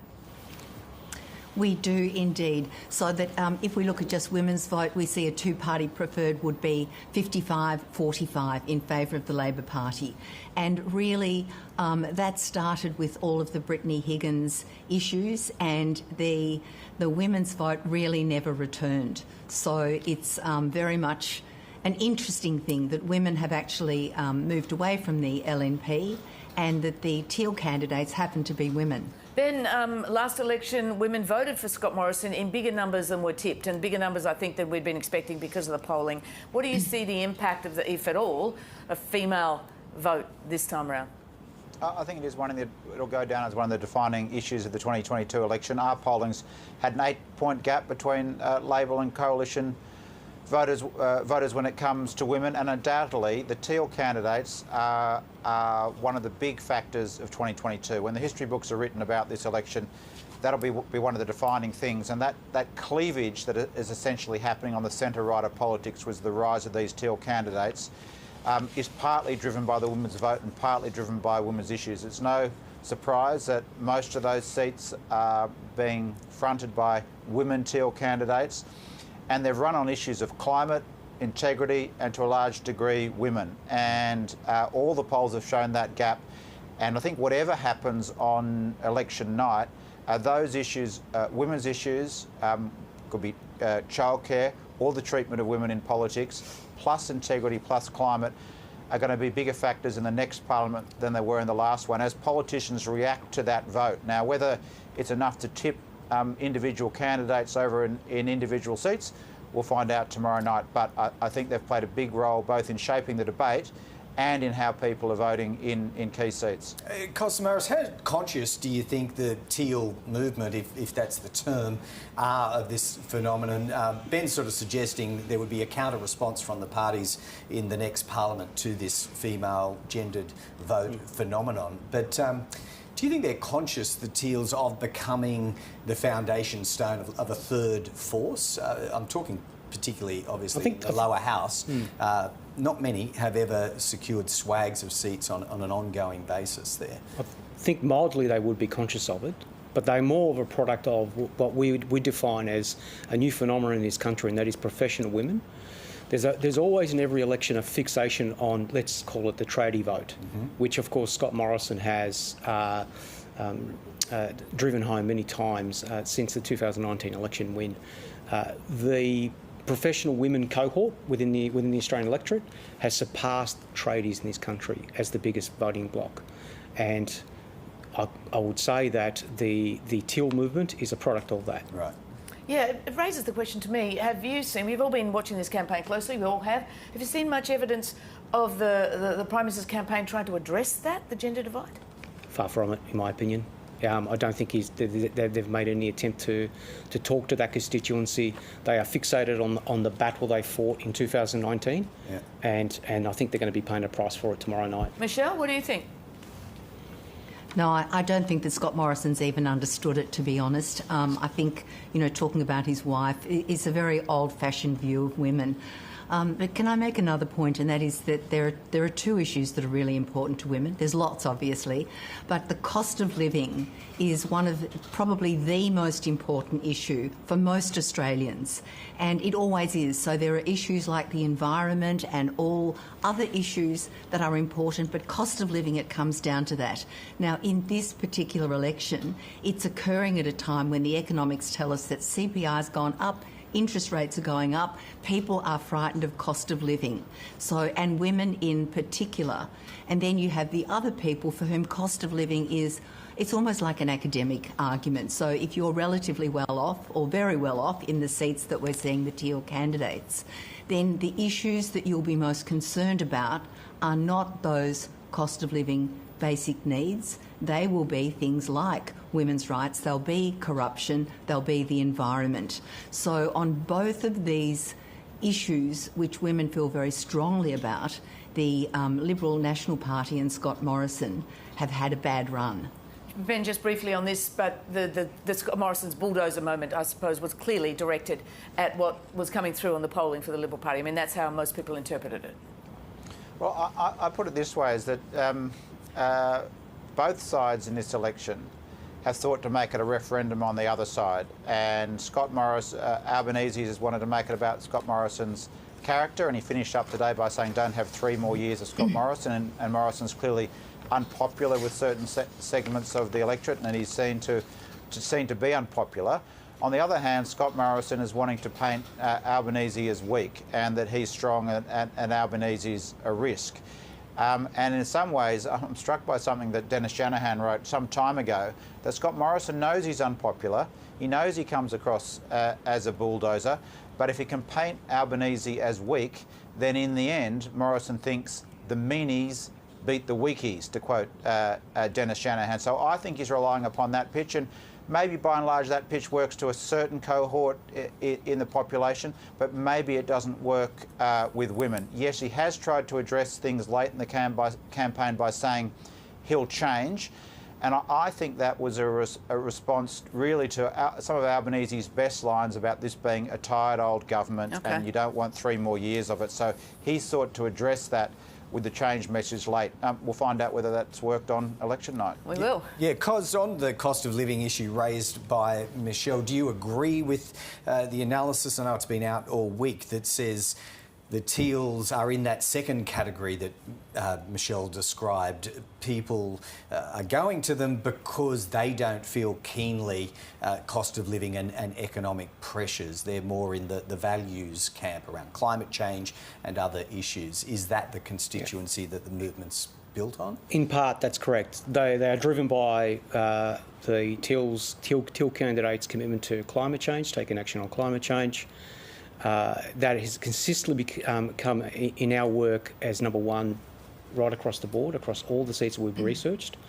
And cost of living is a third or fourth issue. Right, so who do you trust the sort of risk of change doesn't cut it with them? No. So it basically, they are fixated on integrity and on climate change. And for these particular women that are voting for the Teal candidates, and there are many of them in these Teal electorates, I would say I would define them as the Teal candidates' Praetorian Guard when it comes to electoral politics. Almost out of time, just briefly from all of you, and I think we'll be discussing this probably a lot more after the election is over, but that 30-30-30 or, third that Michelle was talking about represented her numbers and all the polls have it, hasn't really shifted.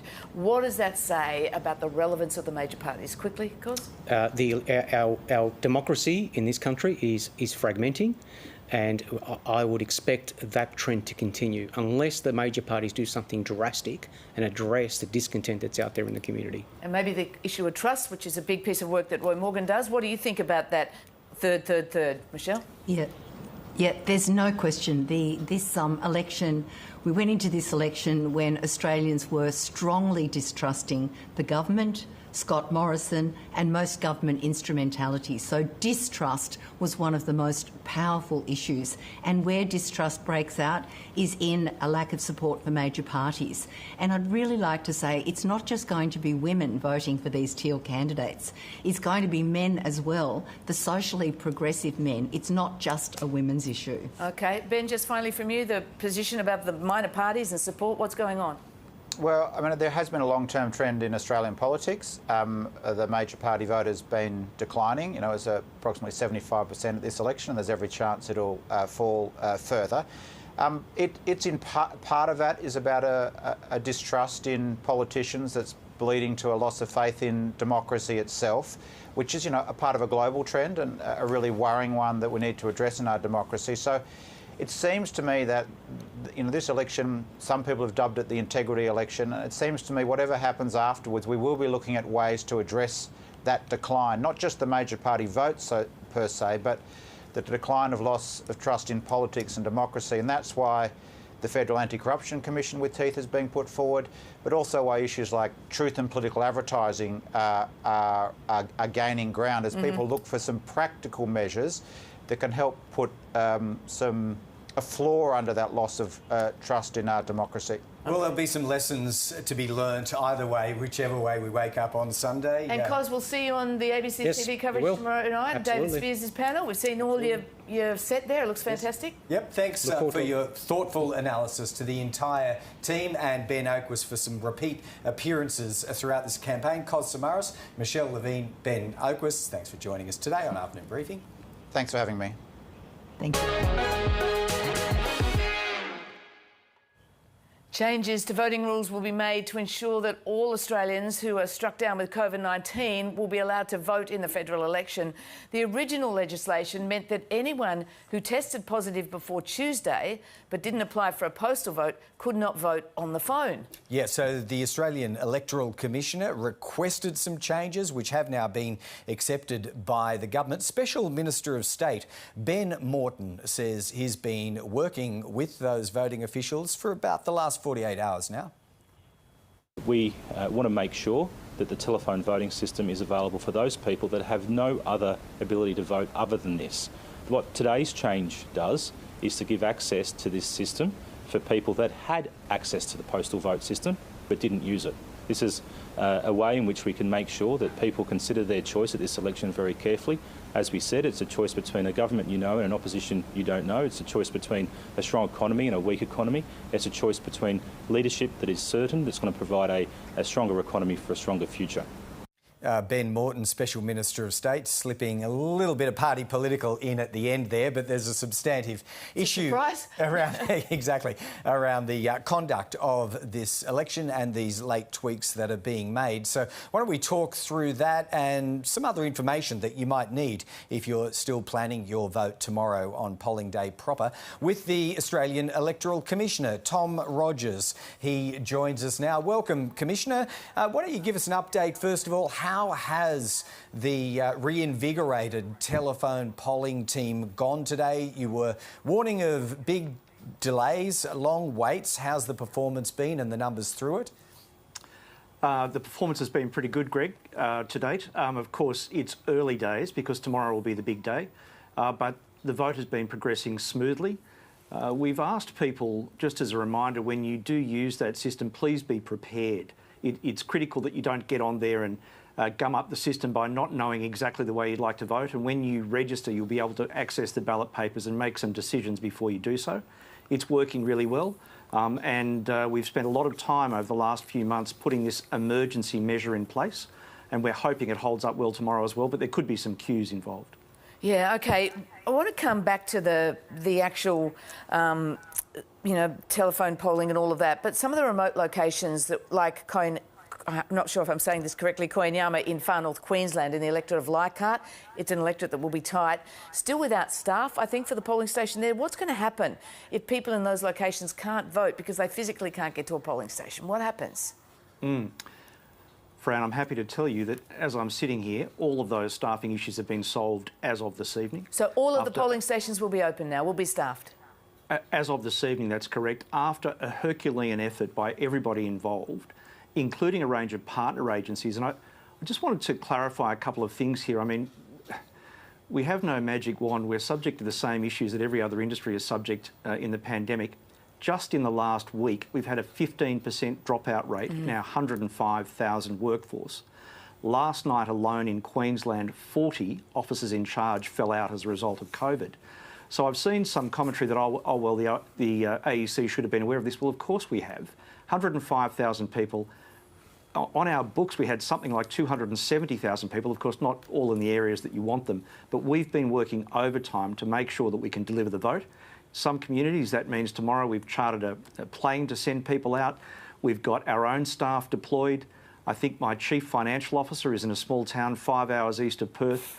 It is an amazing job by all staff. And may I also say, well, I've got the floor, if you are working for us tomorrow, thank you. If you're in a small polling place and you wake up in the morning, unless you've got COVID, please turn up. You are helping your community cast a vote tomorrow. So you actually filled that staff shortage entirely, did you? So the 10 to 15% has, been fully filled? Yes, and on top of that 10 to 15%, more people have fallen out and we've plugged those gaps as well. But that's as at this afternoon. That's great news. Tomorrow, it is great news, and I do want to thank a whole range of people in the community that are helping us. But that doesn't mean that tomorrow morning, because of the effects of COVID, and as you know, there's a COVID and flu ripple going through the community, that we won't have other issues tomorrow morning. Okay. But after a really big effort, and it's a fantastic piece of news, delivering this election in the middle of a pandemic is incredibly complex, and thank you to everyone that's assisting us. We should go, before we run out of time, to the rules for people who have COVID, because, as you say, it can hit anyone anytime.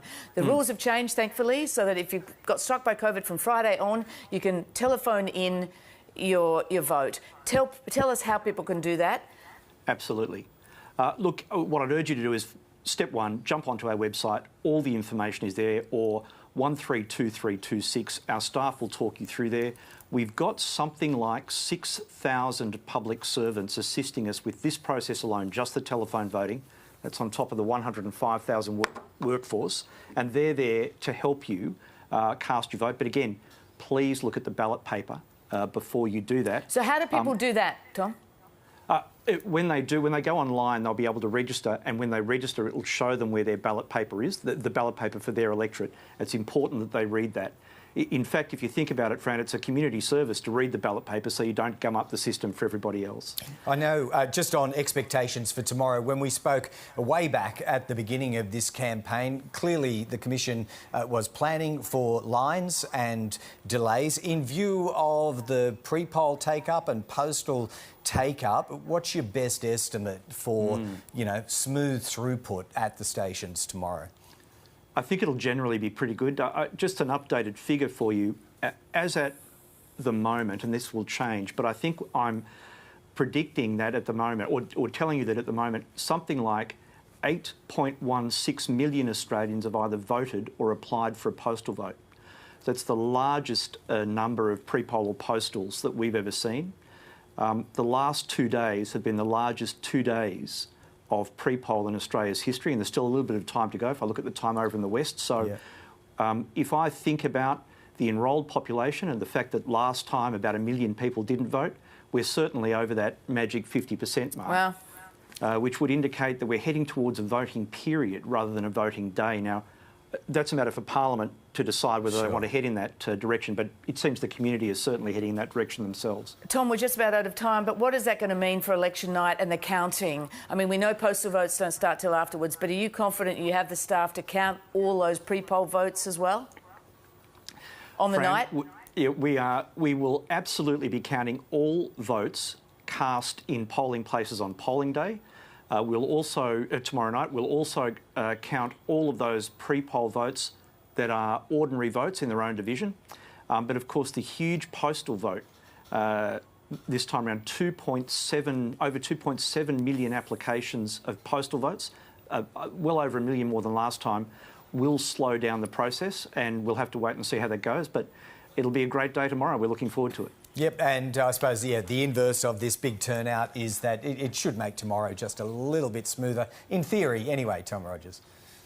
In theory, and again, but I just point out, it's a COVID election. I know I'm sounding like a naysayer here, and if we've got staff shortages, can I just plead with everyone? These are members of your community helping you cast your vote. They're your siblings, your parents, your grandparents. Please be kind. If there are queues, there are COVID issues, just like every other industry, they are helping you. Don't take it out on them. Be kind and patient when you're voting tomorrow. Well said. And good luck to you and all the staff and all the volunteers. Shout out to everyone, and let's hope democracy goes smoothly tomorrow. Thanks very much. Yes, well, I suppose one thing that's not usually in contention in this country is that the AEC generally does get recognised as doing a fair job on the conduct of our elections. This one just happens to be so much more difficult. I think we should get that number out again. If you are sick at home with COVID, you can't get to it, you're not allowed out to vote, you can ring 132326, but log on first and find out. Get your own sort of Senate vote ticket up there. That's the tablecloth one, so you know what. They don't have to read it out to you over the phone. But now, what does Election Day bring for you, Fran? Well, Election Day, for the first time in many decades, I'm going to be watching this election from home, and I'm going to be glued to the ABC coverage. I can't wait. I've been down, had a look at the set. It's very, very fancy, and it's just this can break in a whole lot of ways, as we've been discussing here right through this campaign. It's hard to figure out what seats to keep an eye on, but that's what Anthony and David and the team, Lee and Annabelle and everyone else will be, keeping us up to date with. And you'll have the best seat in the House, as you have for the last 6 weeks, Fran Kelly. Kelly, it's been an absolute pleasure to have you bring your immense talent and skills over to afternoon briefing after all those years of early morning radio. I hope you've enjoyed the experience. Wouldn't have missed it for quiz. No, it's good luck, everyone. Have a good election day. It's been terrific. Enjoy your election day and stay with us here on ABC News, because the drum is up next, which is simulcasting live right here on the news channel. And of course, so many updates throughout this evening and through polling day itself before we get to the big election Non-stop politics. Do not touch that dial. Non-stop politics. Maybe not Fran, but the regular afternoon briefing team will be back with you at 4 o'clock on Monday, 1 hour episode. Unless we get a hung parliament. Let's see what that brings. See you later. See you later.